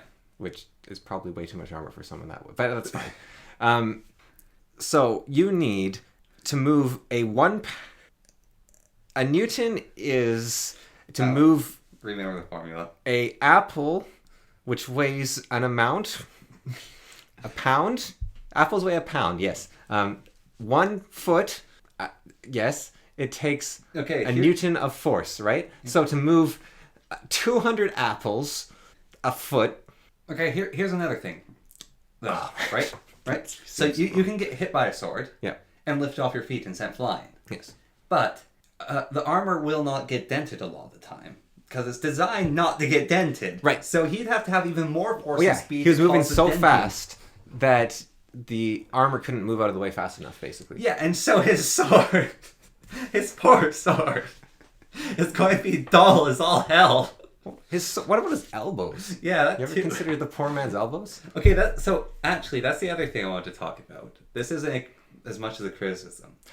You snapped a steel bar. It was a hollow steel bar. Right, but if it was like really, yeah, I see where you're going now. Yeah. It's Like a crowbar is a lot. Have you swung around a sword? Like, okay, actually, we'll use this as an example. I will not. Yeah, you're not going to swing it, but we're going to use this as an example. For all our listeners, we now have a sword. We have a yan. I'm going to use this as a point. So this. We have a Chinese yan, which will demonstrate a European broadsword perfectly. Like the most fragile sword in This is- existence. Actually, Oh, and it's not even a combat version. It's a. this is a training version. This is So it's actually even more fragile. No, this is a training combat version though. So the other version I have is a training traditional version, which is that very thin and they are floppy. Right. So this is what the swords actually would become if they're properly forged and sharpened. This is about how thick they were. Yeah. Imagine. His sword, right, is like a centimeter wide. Let's say.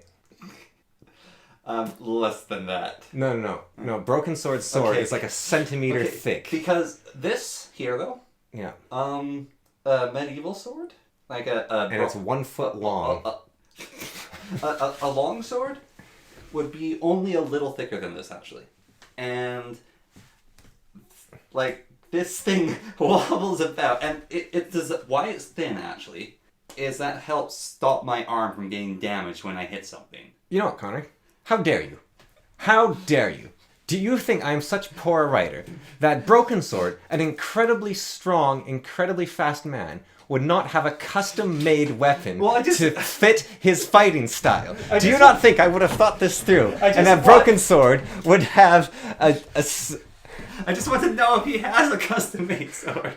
Of course he does. And in fact, when I do my next edit for spelling mistakes, I'm going to change something. I made no mistakes. Okay. All part of... Okay. Right. I think an important part of being humble is being able to admit when you are wrong. But in this case, I am 100% correct. All right, another plot hole. No, it's not a plot hole. It's more of a question. So Lord Glove and Broken Sword are suggested to be of the same people. Aliens.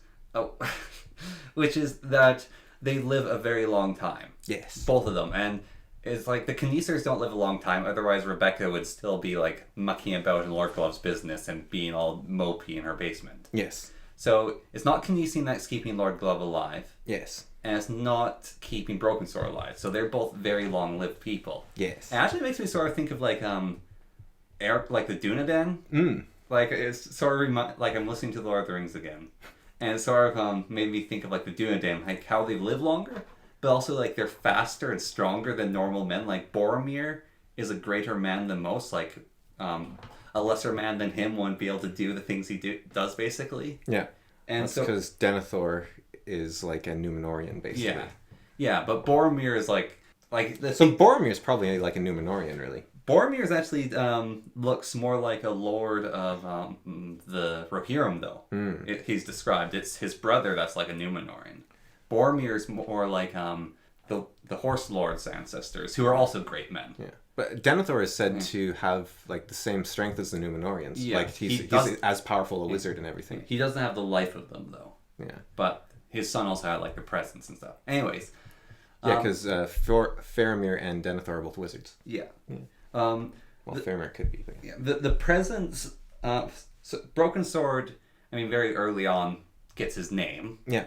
And, I mean, that's just unfortunate for him. Yeah. But, so do those people, like, have unlimited potential? Because he's also not getting buffed by any runes. So, like, it basically, if Lord Glove also, at one point is described running through the woods. Yeah. And he's going so fast that if he hits a tree, he's dead. And so, like, if Lord Glove started doing push-ups, let's say, or, like, I guess push-ups, you're lifting your all the way. Like, Lord Glove, like, starts picking up, like, weights. And could he get to ambles? So I'll answer your question with a question. What's the difference between a Dunedain and a Númenorian? They're the same thing. Okay, that's what I thought. All right, now to answer your actual question. Yes. The Dunedain are the ancestors of the Númenorians. Right. They're the Rangers, so all Rangers are Dunedain. So is Denethor actually a greater man than Aragorn? No, Denethor is related to the Númenorians, but the Dunedain are men who've kept their line closer than any others. But Denethor was kind of like the equivalent of Shadowfax. Like he was like he got all the right genetics at once, right? Like, yeah. So Denethor got all the right things, whereas Aragorn is a king. Right. He's a descendant of the king, and kings in Lord of the Rings are like Hylians. Yes. Okay. That's the best way to describe. Like, all right. So Prince of Maldris. Yeah. So a Fingal, right? Fingolfin. No, Fingal, not Fingolfin. Fingal. Okay. The guy who cut what's his name's foot off? Morgoth's foot. Yeah, I think he just like scratched him. No, he like cut his. It was like a deep cut. I don't think he lost his foot. Anyways, so a normal elf wouldn't be able to do that.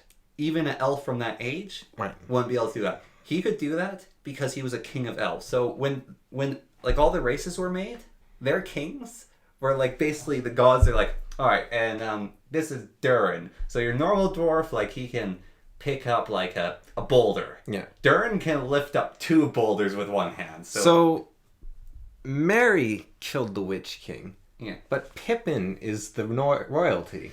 So plot hole in your story. No. The other part is you don't need to be a great king to do great feats. Just kings have it easy? Yes. Hmm. It's not even kings have it easy. Kings are so great, they should do more than the smallest of people. They have to do more to hold their thing. Kings are decaying, whereas Aragon did a lot of great stuff. And so he lived as long as his lineage allows, where other kings decayed and lost their long life because they did not fulfill their potential. And Baron wasn't a king, was he? Baron? Yeah. Who's Baron? Luthien's husband? Baron was a great man. And Glorfindel wasn't a king. Glorfindel is related to the High Elves, though. So, or is Glorfindel a high elf, just straight up? He's a High Elf. So no Glorfindel's level, right? Yeah. So all elves of his kind are like that. So you know how like humans, right? Yeah. Like the men of Gondor are proud and strong, and Aragorn's like a super Gondorian. So the guy who fought Morgoth is like the Aragon of Glorfindel. Mm. So like Glorfindel is just like a normal elf. He's an elf lord. So if like Fingo Fango... Fingal. If Bingo Bongo was still alive, like Sauron wouldn't stand a chance against him. He would be a threat to Sauron if he was there. Because the ringwraiths ran from Glorfindel's presence. Yeah, so Sauron would probably get the best of him. I don't know actually because he's a king. Although he tricked the King of Men. Like Sauron's pretty good at tricking. Yeah, but Galadriel is like up on that level sort of thing. Like she's pretty high up there. Right. And her husband. Yeah. Galadriel's husband, the king of the elves, whatever his name, their leader. Actually, another detail I want to go back to your book. Yeah. But another detail I realized, right, is after the end of the Lord of the Rings, like when Aragorn gets married and all, Galadriel's his grandmother-in-law. Yeah. Huh. So I didn't actually think about that, but so when they're comparing Galadriel, like the Lord of the Horses and Gimli are basically like saying like Galadriel's the most beautiful, and it's like no, it's Arwen. Yeah. They're comparing grandmother to granddaughter. Oh. Really? Yeah, which I just thought so like kind of like. But doesn't Galadriel have like blonde hair? Yeah, but Elrond's hair is black because he's a descendant of Baron. Humankind. He's a dark elf. No, he's Elrond half-elven. Yeah, but isn't he a dark elf? Are No, they all he's- dark elves? No, Oh wait, Legolas is a dark elf. Legolas is a wood elf. They're like No, there is one dark elf in Lord of the Rings. There is one dark elf. right. So Anyways, back to your... they basically have unlimited potential. But they have no... They're stupid. They're stupid. Well, you saw how he had troubles opening a door. Who? Lord Glove? Or... Yeah, at the start of the book. Yeah. They have trouble thinking for themselves? Yeah, they're uncreative. Yeah. So the reason they're stupid is not some sense of cosmic fairness. Yeah. It's because this is a question of the Dunedain, actually. Yeah. Why haven't they outbred everyone else? They live forever and they're way more likely to survive. Why isn't the land overrun with rangers or something? It's because they're of the line of the king and alright, so on the super island, right, where all the original humans were. Yeah. So the normie humans, right, on that island, like lived to 200. I don't remember numbers. The kings lived to like 400. Yeah. So and like the royal families like live 400, 300. So they mostly stuck along with that, and also the gods basically like if their line ever started to falter, the gods would basically go, oh no, okay, here's another 400 years. So it was basically like the intervention. When they got kicked out of their island and they had to go to Middle Earth, there are a lot of normal humans on Middle Earth that just live for the age that we would live. And so that started like just messing with the Numenor. So the Numenors who could live for 200 started living for only 150, and then they only started living for 100. Now the kings, a lot of them died.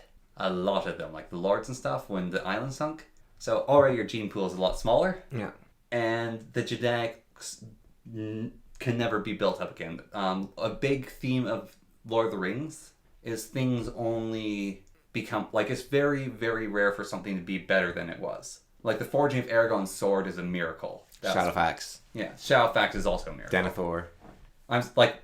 They're even described as great as things as old. Like, that's their description. That does not happen often. Yeah, but the Shadowfax, Denethor, the sword,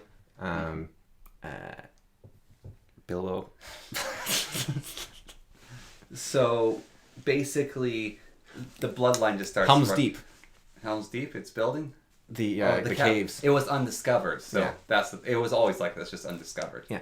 But so basically, the idea though is that men have fallen from grace, Yeah. and the Dunedain still act on the way of kings, Yeah. and so they keep some of that grace. And Aragon got like a whole bunch of grace. And the grace of kings is being infertile. Well, I mean, you're not going to have a bunch of kids because you're a good king, and your people live a long time, and If you're like constantly throwing yourself into battle, then you wouldn't want an heir. yeah. Well, that's like in the That's just betting against yourself. in Warhammer 40k, they're like Eldar used to like outpopulate human insanely, and they had so many kids that they basically like accidentally outbred that function within themselves, like their weird psychicness.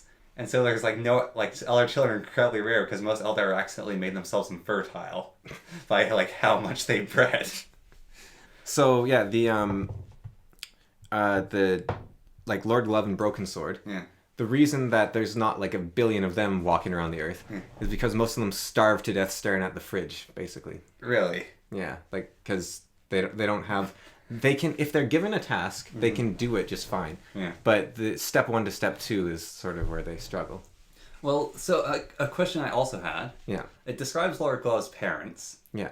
and he played the harp, Yeah. and his mother, was she deaf? I think so. Yeah, And his father was blind or Yeah. something. His mother would like see how beautiful his playing was. Yeah. And his father would hear it. Yeah. And they couldn't describe to each other Yes. what it was, but they both communicate it's wonderful. Yes. How did the two of them communicate to each other? Because one's blind and one's deaf. They like, although his father was deaf by getting kicked in the horse, so his mother could have gone blind beforehand. Touchy stuff. Okay. You know, like Helen Keller. Okay. Um, Well, I mean, sign language. Well, no, sign language could work because one of them could speak and the other one could do sign language. Yeah, as long as they didn't go blind and deaf beforehand, sort of. Yeah. Yeah. But even then, you could probably learn it for a bit. But Question is, how do they survive in a medieval world for so long? Well, I mean, are they like Lord Glove, or is it like those kids show up? Is it genetic wackiness, or is it actually a people and then? Yeah, I think it's a people, Okay. but As a I think they're like close enough to humans that like Okay. only one parent would have to be. okay, so basically, if you So they're kind of like Neanderthals. yeah. So basically, if you marry one of those people, you have to tell them what to do. Yeah, yeah, it's perfect. Like you want to be a hen pecking person. No, you want to be the pecker. Yeah, you just tell them. So they have like no motivation. Yeah, so I think for Broken Sword. Broken Sword would be unusually creative. Broken Sword's a freak. Yeah, and so he's quite successful as they go. And Lord Glove's better than most of them. Yeah, and well, the thing is as well, they're both quite old, so Yeah. they've everything they do they get better at. So they're Also, and Lord Glove, like you give him a task, he does it. how much? Lord Glove's older than Broken Sword, right? Or are they around the same age? Broken Sword's older. Oh, okay. Because has Lord Glove started going gray yet, or is he still a middle-aged man in appearance? Yeah, still middle age. Okay. Yeah, I think Broken Sword that'd be probably more. Yeah, well, he's older, so that's part of it, but also probably just harder life. Because like Broken Sword seems to be ridiculously strong, although I don't know if he could take on a ruined up Marhal Yeah, still. yeah, probably not. I think he could win. Yeah. But that wouldn't, like, he would have to be clever. Like, he wouldn't just outstrength or outspeed them. And he couldn't take on a golem. Because, like, golems move, like, 150 kilometers per hour. Yeah. And can walk through solid walls without slowing. And Yeah. Okay. So it brings me actually, so when you're fighting a group of golems, right? yeah. Is the best thing to do to hide? Yeah. That's to die. Well, because... Well, the problem is some golems can have sight room, right? Can see through walls and stuff, probably. So It's like... I think the best thing to do is not fight a group of golems. Or have your own golems. Yeah. Because, like, I was thinking, like, I remember when you were writing the book, Yeah. and I was thinking about the iron golems. And how, like, you shoot them with cannons. Yeah. And, like, given that you can... If you're having golems make your golems, and the way golems work, your iron golems could be solid. Yeah. And, they are. Yeah, well, I'm saying they could be solid, and then your only hope is to mar their runes. Yeah. But if they have enough redundant runes, it wouldn't matter. Because they just repair their own runes. And you would make your golem to have enough redundant runes. Because you can just have a little golem that spends all day like drawing repair runes. Yeah. So like drop your golem in a vat like acid. Even then, the Kineser might get tricky and have like a little iron box, and they like pull it out of the chest, and then they have a hollow, and they carve more runes inside there for repair if they're feeling paranoid. I think the best way to kill a golem is with a golem. Or is this figure out its name, or figure out its death condition. The best way to kill a golem is to torture a Kineser. Yeah. How do I kill your golem? Yeah. Tell me. Of course, if they have the decay rune, they don't have a way of dying, but you just have to avoid them for long enough. So you slightly explained this, but I actually have a problem with Merhalril's march. And it might just because the Merhalril are fishermen. Yeah. And you actually express this well, so it's like understandable. Yeah. Like they are not soldiers. It's very much expressed in the Merhalril's march. Yeah. But given that they made ice and they're either golems, I basically have this thing where. So, if I was the Merhalril... You wouldn't go with the golems? Pardon? You just send the golems off on their own? Well, there's the command rooms that can take them over. Yeah. But, so Rebecca is making the road awful, and the trees around it. Yeah. I'm the Merhalril, and although I don't have much metal, I have access to stone and ice. Yeah. And, I mean, they're trying to bring their carts along. But aside with them, I'll have, like, a few Kinesers, a few bodyguards. Yeah. And basically make a road builder golem. Yeah. Like even ice could probably do it. Yeah. I would have ice basically. Oh no, Rebecca's done a bunch of stuff to the road. Ice. Cut into the forest. Well, what they talked about doing that, but what they were worried about was that there'd be obey runes in their path. Yeah. And they could see the obey runes on the road, but if they were cut into a tree or something, if ice crashes into a tree, suddenly he goes mad, and if ice goes mad, their entire expeditionary force. My thoughts though is like even with that. Like, Rebecca can carve there. So, you know where Gloveden is, right? Yeah. You know, basically, you see Rebecca's done this. So, you go, all right, back up a bit. And Gloveden's like, I'm using my hands, so it's hard pockets for him. But basically, have ice basically take a giant right angle and end up in Gloveden or something. But, right, you're crashing through trees, right? Yeah. And... Rebecca can see that. Well, it's also a lot of work. Yeah. Like, I mean, a golem's strong, but still, it's going to take... Like, you don't want to walk in that dust and everything. And you want to smooth it and all that. Rebecca can, like, how long does it take to carve, like, a circle with a couple lines in it or something? Yeah. Like, still, like... Probably might have, you know, trying some stuff. But, I mean, there is other solutions that Merhalril could have done. It's very much expressed they're not soldiers, not warriors. And they were going to kill a cornered rat. Yeah. So Rebecca's trying to think of every nasty thing, where they're trying to think, okay, how can we counter everything? Like... Well, I think they're also thinking, like...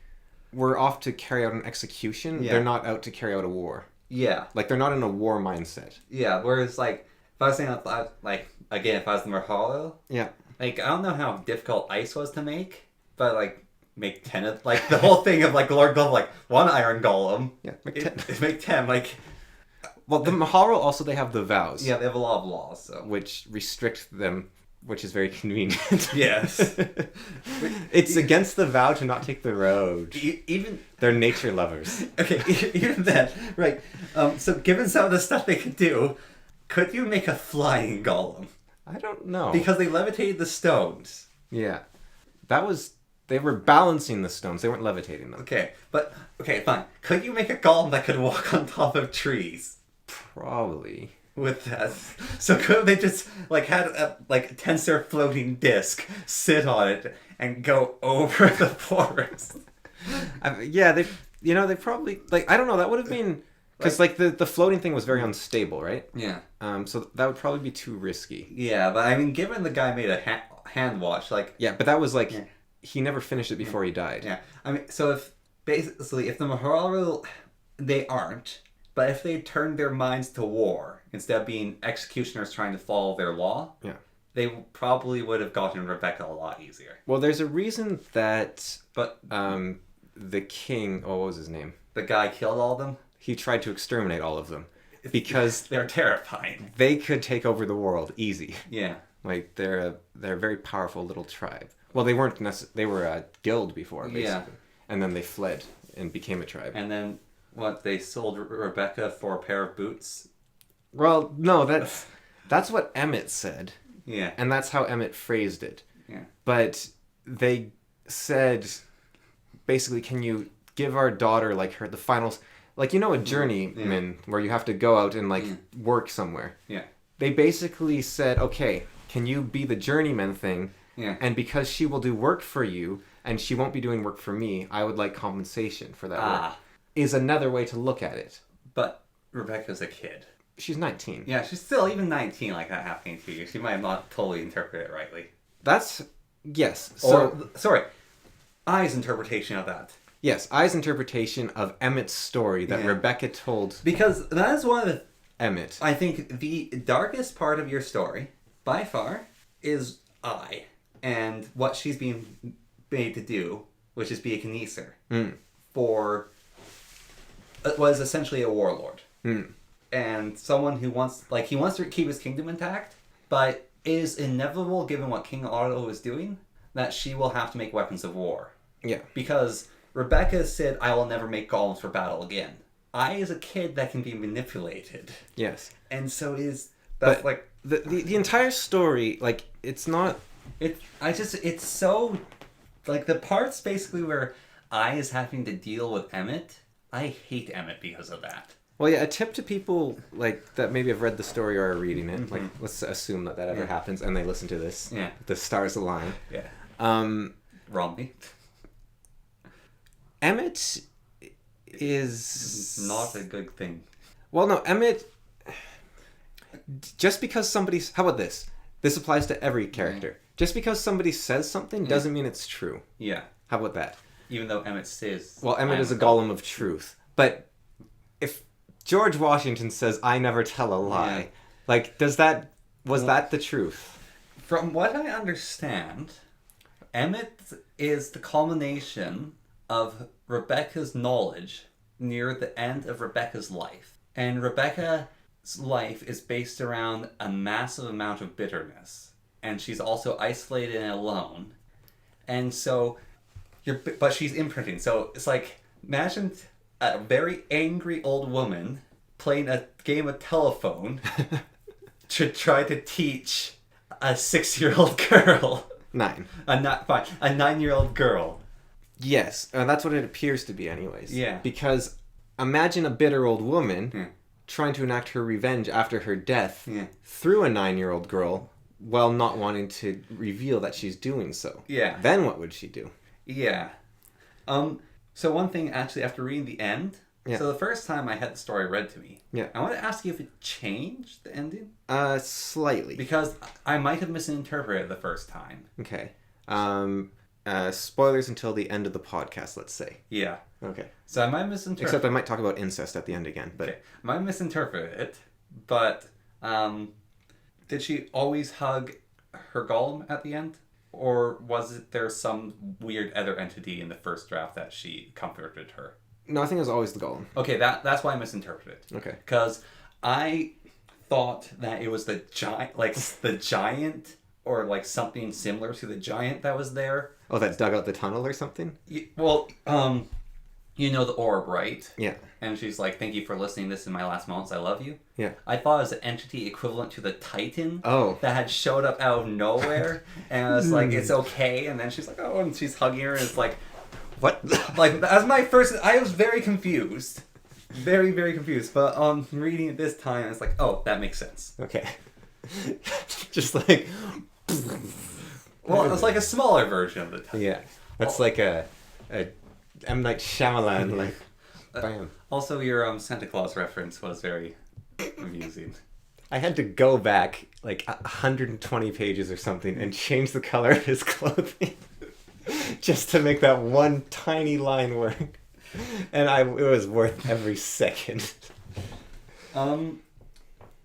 So he feels a pain in his back. Yeah. He's dead, right? Yeah. He got stabbed. Yeah. By Lord Glove. Yeah. Was he stabbed when he left? Yeah. So, well, he was leaving. Because it is so confusing, because he's like, I'm going to go warn her she's going to be a better apprentice than Matthew is. Yeah. And then he's walking down a path, unconcerned with finding I, And he's like, where am I? And he should know where he is. Yeah. So, like, it's very confused. Like, there's a huge missing chunk of time. Well, directly after he's about to see I, you hear footsteps coming down the stairs, and Lord Glove comes into the workshop. Yeah, well, Lord Glove gets there first. Actually, part of my interpretation, I thought you'd change it slightly. Part of my interpretation was basically, Lord Glove goes in there. Yeah. Emmett freaks out, tells the door to close. Then he goes down the staircase, and he has a lot of trouble. He gets to the bottom, and he can't get the door open. Lord Glove comes back and sees he's trying to go down the staircase, and he's like, you shouldn't be down here, so he kills him then. Ooh. That was actually... I mean, that's possible still. Yeah, that's how... Wouldn't rule it out. Yeah, that's sort of how I imagine, basically, and then dragging him off. But Lord Glove, like, had some reasons to kill him before that, but, like, as you said, those people have trouble taking initiative. Yeah. Although Lord Glove's initiative is an assassin and kill first, think about it later. Yeah. But still, that's sort of how I interpret it. He actually, like, got down there and he couldn't save her because Emmett freaked out and closed the door. And so basically Lord Glove showing up made it so I got stuck. Oh, that's disturbing. Makes you look at Lord Glove in a different light. Yeah. Don't like that. He's a bad man. So, what's his face? Otto. Yeah. His other name is Death. Can I say no comment? Yes. Yeah, but like Eyes visions of him. Yeah. Okay, so Eyes has visions of death.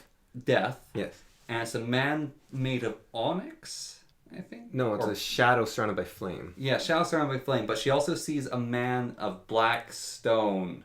Yeah, but with death behind him or Yeah, something? death behind him. Yeah. Yeah. He's a man made of like onyx. Yeah. With death behind him. Yeah.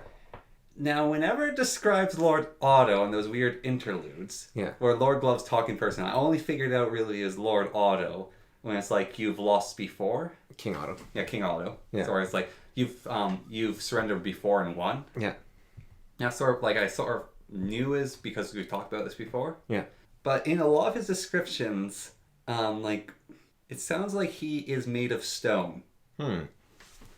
Yeah, I could see that. Because, like, the way his rings clatter about and his description, like, onyx on this and, like, the rings knocking about. And, like, the description of him, then he's, like, a man in a dark room. Yeah. And then the description of death and seek death. It sounds like Lord Otto is death or made of stone or there's something wrong with him. And also, I dislike Rebecca even more because I forgot about this part. But when Lord Glove goes down the stairs... And he's like, my kingdom's like my like realm is falling apart. Yeah. Can you at least repair it? Yeah. And she's like, fine, I'll repair it. Yeah. But I'll never make golems for you again. And like never do anything else besides keep it running. And then he leaves, and she's captured his voice in the simulacrum of him. I did not like that. That just felt like. I mean, a lot of unfortunate things happen to her. Yeah. Like, when she gets the report that her people are dead. And it was meant to go Lord Glove. And he probably would have tried to hide that from her. Yeah. But he was basically trying to defend her. And as long as her people were alive, they were a risk. Yeah. And they were also just a risk to his kingdom. But then she gets really upset with him because her people are dead. Yeah. And then she's like, I'll help you out. And then, like, basically uses him. So he thinks that she's always in her basement. Yeah. She has the king's, basically ticket of the king's assassin, like a version of Lord Glove, to go about and do whatever messing about she wants. She could have a golem in the basement that looks like her, puttering about. Rebecca could have only been in the basement on the day she died. What if she never was? Yeah, what if she never died? Actually, Grandma doesn't think she died. But, Which, yeah, not a bad idea. like, she could have made a golem. Yeah. Although, yeah, I guess she could have, yeah. And then someone will be looking at it like she could have even, like, gone and dug up a corpse. She She could made a golem out of iron, and Lord Glove's like, man, she put on weight. No. She could have gone and murdered some old woman. Yeah. Put runes on her to make it look like Rebecca.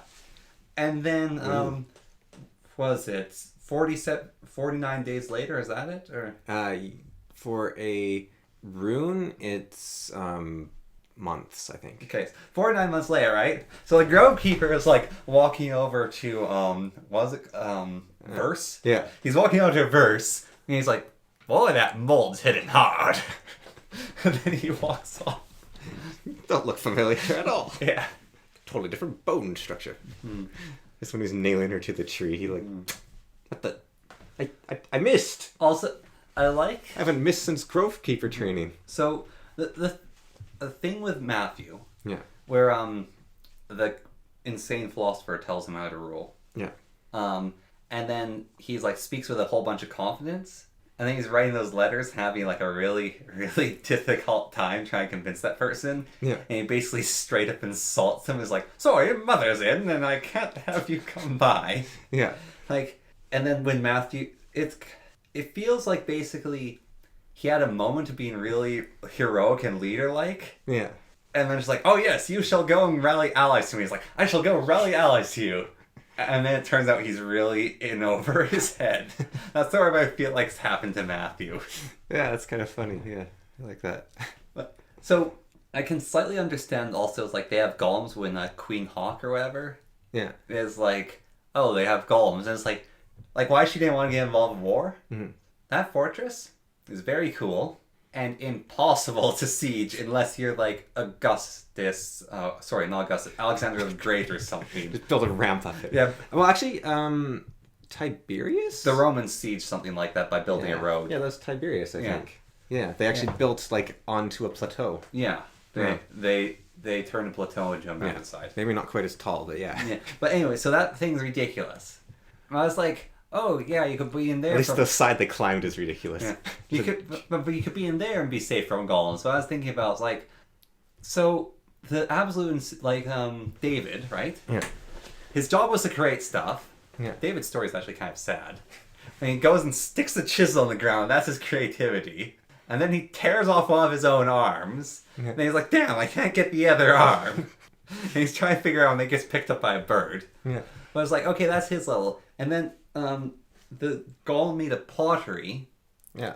He's like the historian's worried to see a corpse hanging from the bridge. And it's like, what a grim warning, this statue.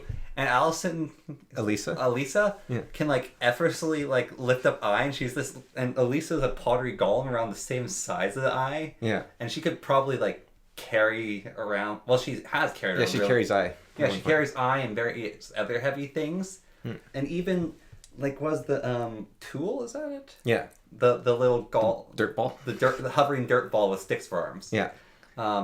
Like he shouldn't be able to do the stuff he does, but he has a lot of strength in the arms, and golems, if they're told to do something, they'll figure out how to do it. Yeah. And so he can like pick up stuff and maneuver them. Yeah. So I like to imagine, I don't know if I conveyed it well, but when he picks up the inkwell, I like to imagine his arms kind of flailing around the lip, and he's like, yeah. just barely gets it. But basically, if someone has golems, Yeah. and you're like in the Hawk Palace or whatever, They can just jump. not even just jump, like some golem maker could be a right git, Yeah. and just get a giant mound of dirt, Yeah. and like carve runes on it, and make a ramp, or they, Some moving ramp. yeah, or like they like just not even with golems, with their runes they could do a lot of trouble, but like you could have a golem just carry you up the staircase. If you had one of the iron golems, like, I mean, 10 was intimidation, like, showing how utterly destroyed these people were. Mm-hmm. But, like, I don't know if you could stop an iron golem if you don't have something as advanced as we have today. Like, I guess this continues with the spoilers. Yeah. When the golems... Well, we said spoilers yeah, till the end, yeah, so... Yeah, when the golems charge, Yeah.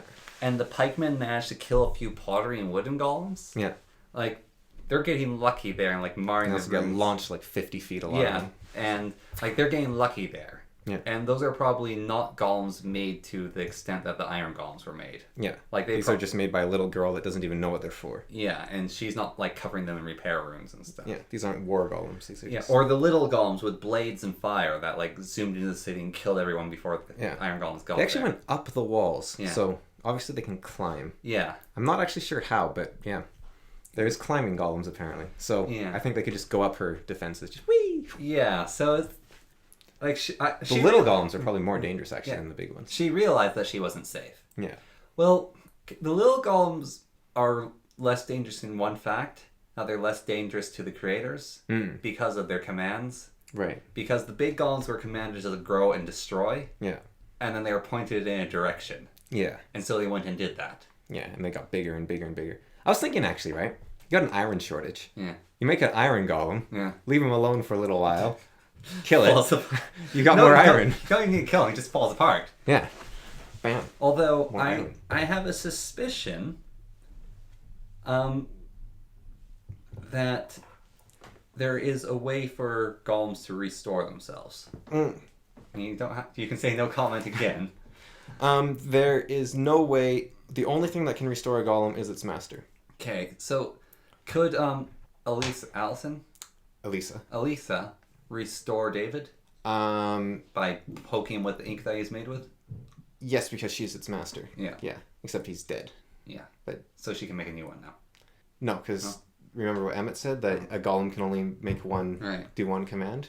Well, that's what Emmett said though. Yeah. So maybe golems can actually properly make golems. Well, the question. Also, is David? He just got picked up by a bird and had his stuffing pulled out. It didn't. Yeah. The question kind of is, who can be a kineser? Yeah. Like, why is I a kineser? Mm-hmm. What? Like if you could just learn to be a kineser, Lord Glove would be a kineser, right? Yeah. Like if it was just something you can learn. Yeah. So obviously there's some restriction. I was just thinking about the toads. The baleful toad. But they're sitting in a circle trying to consider what to do. Just imagining like one of the toads just like takes another rat and kineses it to fight it. Now that scene Just pins it down and destroys its rune. is so Boom. grim but also very funny. Where the Gross is. yeah gross, everyone. but the farmer or sorry the stable hand is that whatever Yeah. is like describing to his family some of the better moments of when Gross was murdering Tearing other apart rats. and his family just like stopped eating. Yeah. But I like how like the golems. Okay, this is an interesting thing because Allison definitely expresses this. Like when Elisa Yeah. expresses when golems have voices. It's a life gain created. Like she's like this. Like even if I don't get to live, like she's like golem made of joy. It's like I still got to live for like this however many months. Yeah. So when Gross is like murdering all the rats, and then he like He's living life. yeah, but he stops and looks at the toads. Yeah. And he's like, yeah, even I'm not going to try that. I sort of like that, basically, even though he doesn't have a voice, like, it seems like almost every single golem is actually the sentient of an adult, almost. Yeah. Like, they're far wiser than they're given Well, measure their to. name chooses their personality. Yeah, their personality, so who knows what Gross is like. But... Well, there's... Oh, yeah, that's actually... Can I say? Sure, if anyone ever finds this, then good on them, you got the Easter egg, and now you know more about kinesics. Yeah. There is... Well, I think she actually mentions there's 7 names. Yeah. And so...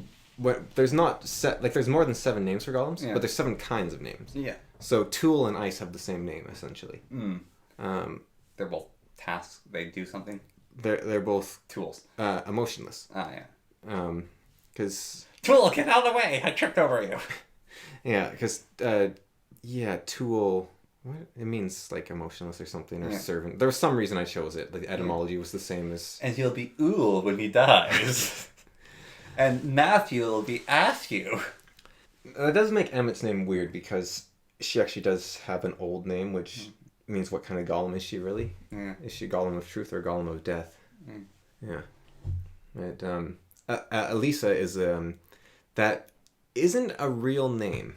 I combined Is Elisa an old name? I guess it could be because Lisa is a name, but I kind of combined a Russian name and a German name, and so it basically means noble friend. Ah. So there's different names, but then does the name also influence? I think to a degree, yeah. So like Ice is like a stone cold killer. Yeah, and Tool's something who does his job. Yeah, he's useful and helpful. And so what kind of golem is Gross? well, he's a golem of I don't know. Would he be a golem of war or? No, there.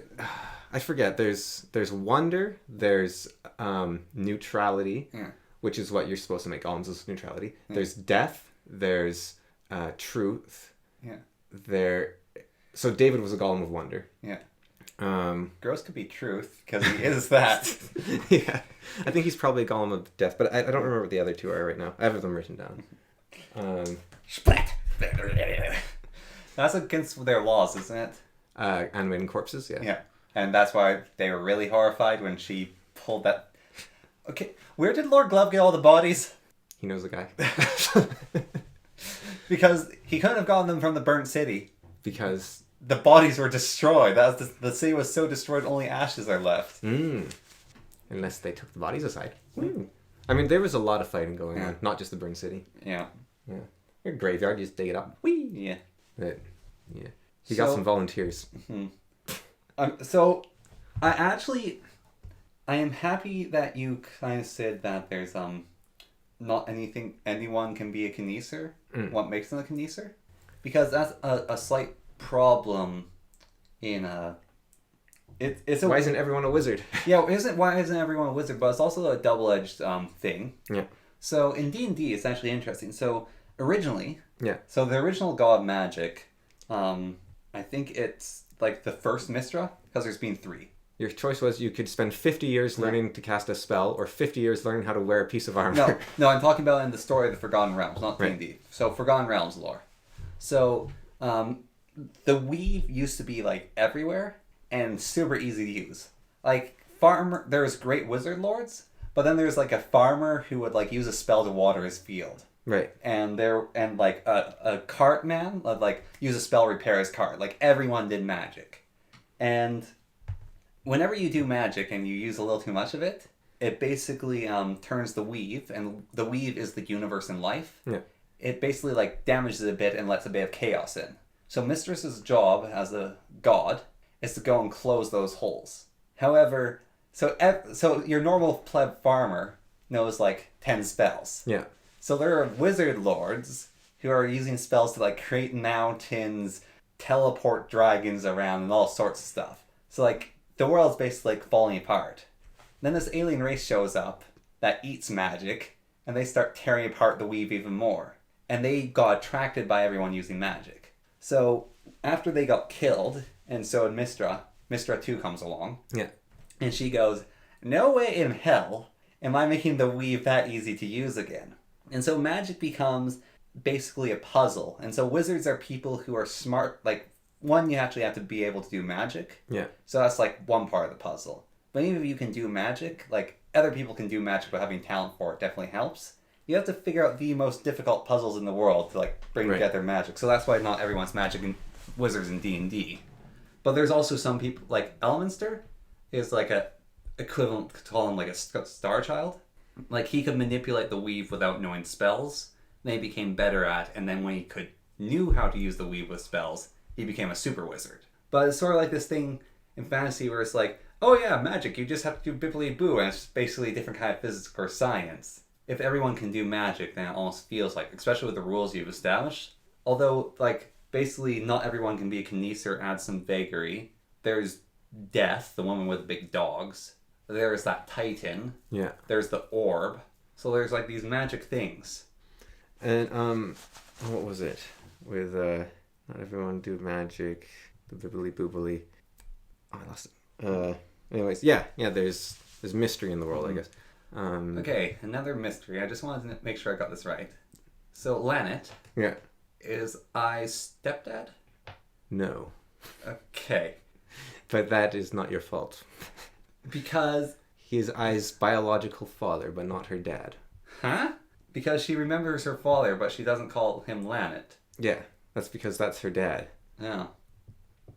Because how I interpreted it, slightly, if he wasn't... Because I thought of him as stepdad. So I had 2 options, basically, right in my mind. Is Lanet is I's stepdad? Yeah. Or, I's dad dies. Yeah. And, there's this fellow Lanet. Yeah. Who, knows I's mother. Yeah. I's mother dies. Yeah.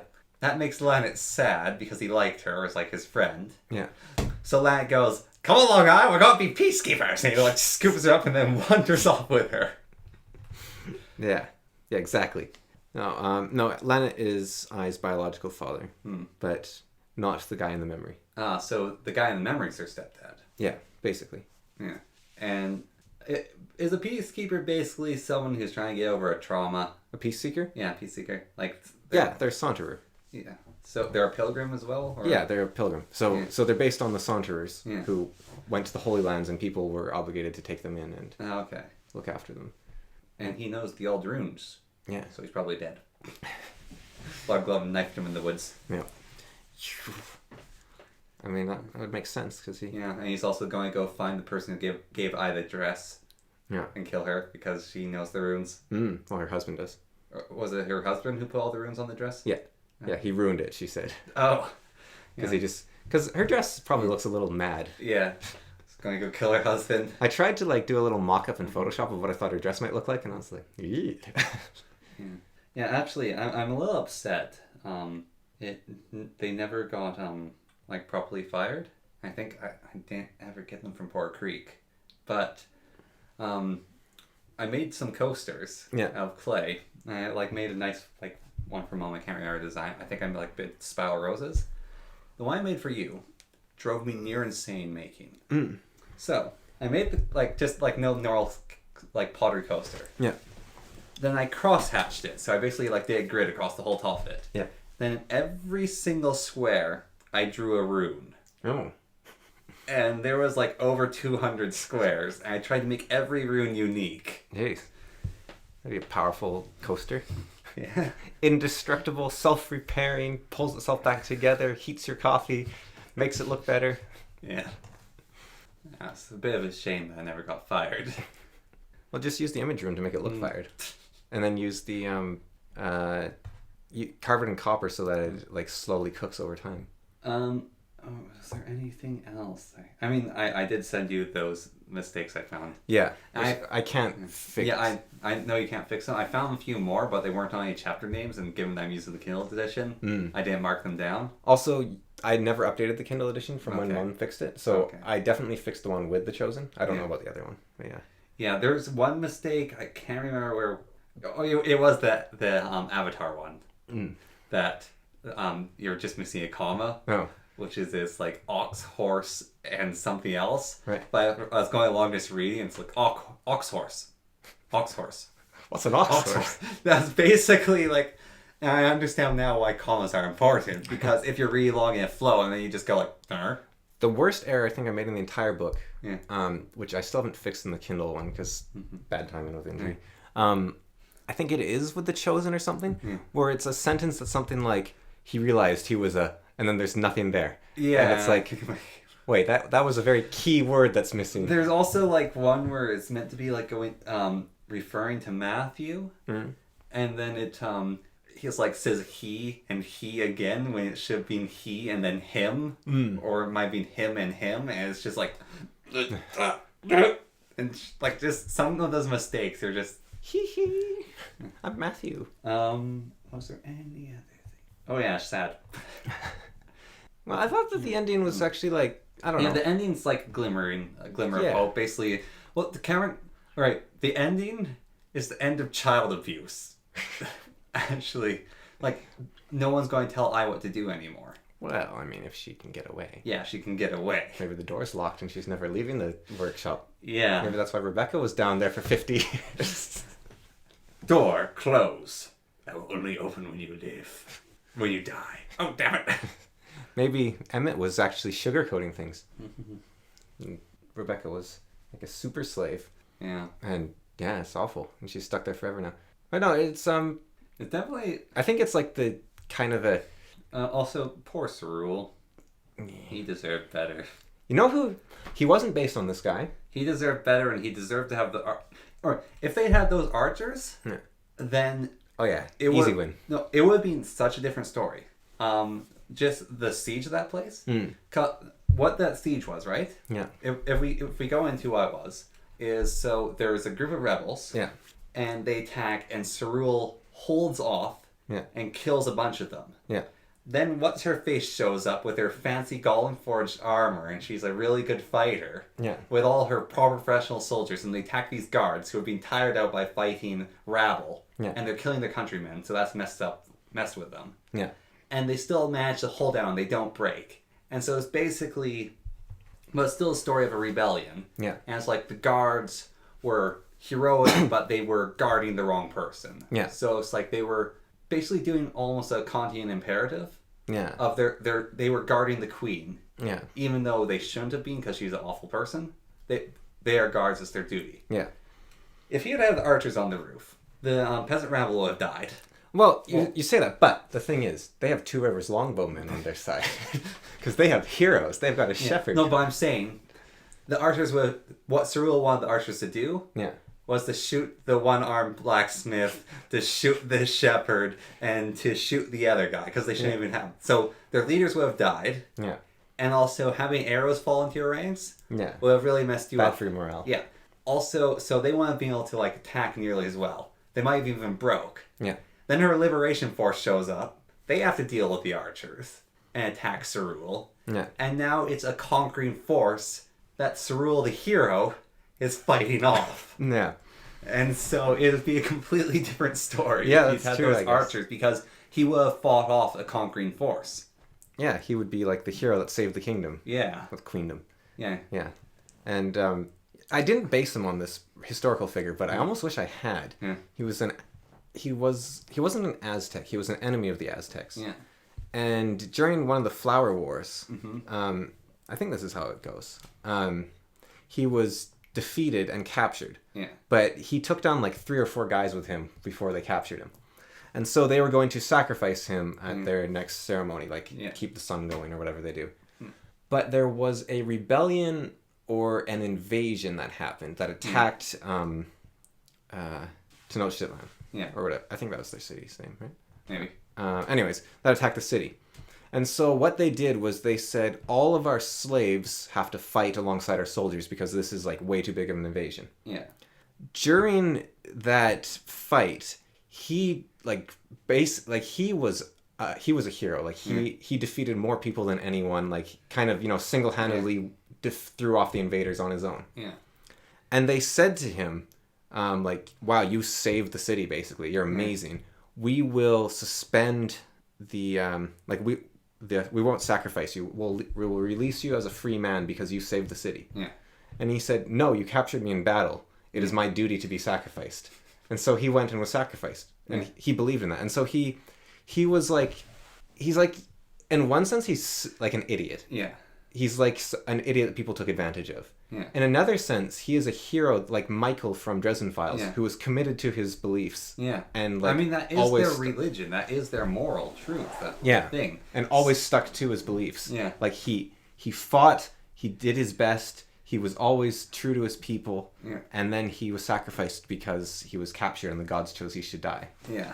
So, and like the Flower Wars, I think were semi-religious in of themselves. Although, like, I think the people that created the Flower Wars probably just did it to manipulate everyone. Yeah, no, they definitely... Like, they did it to just cripple their neighbors. Yeah. Yeah. Constantly. Their vassals. Yeah. They weren't really vassals, but they're basically vassals. They're the equivalent to what they had as vassals. Yeah. Because the Aztecs never conquered them because they would spread themselves too thin, so they just decided to keep them weak. There's an interesting thing about Aztecs, which I remember reading, which is, they were like the area they basically controlled was pretty big. Yeah. And like this includes those vassals wherever they were.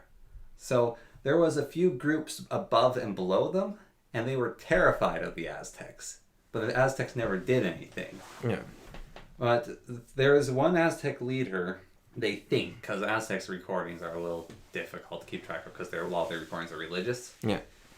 And they think that basically he tried to go north, and he was like their leader at the time. And he led an expeditionary force north and got lost because he went through jungle, and then he kept going and accidentally hit plains, and he had no idea what to think of plains. Like, that's how far he went, basically, the scout, because they got really lost, so they just like, let's just keep going north. And that's how the Inuit tribe was found. No. And so he basically hit the plains. Yeah. And then the plains people killed them. Because they were out of their depth, because they're jungle fighters. Yeah. And they encountered a bunch of people who are used to plain warfare. And the people in plain warfare is like, holy cow, that's a big battle party, even though it's a scouting party. It's just their population was so huge. I believe it could happen. Like, Sargon II, I think, he led a massive army off into, I guess, probably Persia or something. And not one of them ever came back. Yeah. So it's like the thoughts are like basically why this guy didn't he just wanted to scout and lead his army, then he got lost, end up in the plains, and then plains people are just like, You did. Wham! And the Apache just like... I don't know if it was the Apache, because they'd have to go very far north for that. Yeah, I guess because they would be like northern Mexico or... Yeah, Yeah. I think it's like the... Although, like, it's not impossible because the Aztecs were kind of Mexico, right? Yeah. Yeah, so it could have been. All right, so what's your thing about incest? Oh, it's just nowadays Yeah. this won't happen, but it's possible. Like, this is one of those, like, people, adults make choices. Homosexual incest Sweet home Alabama. Except could no. actually be considered Yeah. No. okay because there's no one being affected except everyone's morals and, like, going, ugh. No. It's kind of like how, like, shoving bees into your ears and nose and Yeah. stuff. Like, just also bees are endangered. Wasps. Yeah. Just goodbye, I think. Like, we don't have to say thank you or bye. I would like to have a solid goodbye, Sid. Why? You going somewhere? No, it's just like in the podcast. Like, we're just to signify, instead of just like sort of like... We have the little music that says goodbye. It's like, Well, no, I want to goodbye. okay, bye. Bye. All right. Why do you want to say goodbye? Because I want. Maybe, okay, you don't... Because it's courteous and it signifies the end of the thing. Well, you know what goodbye means, right? It means God be with you, right? But this is an atheist channel, so Sand by? so What's... go forward, brothers, in pursuit of the sandwich. Yes. There we go. Keep the cult going. Keep the cult strong.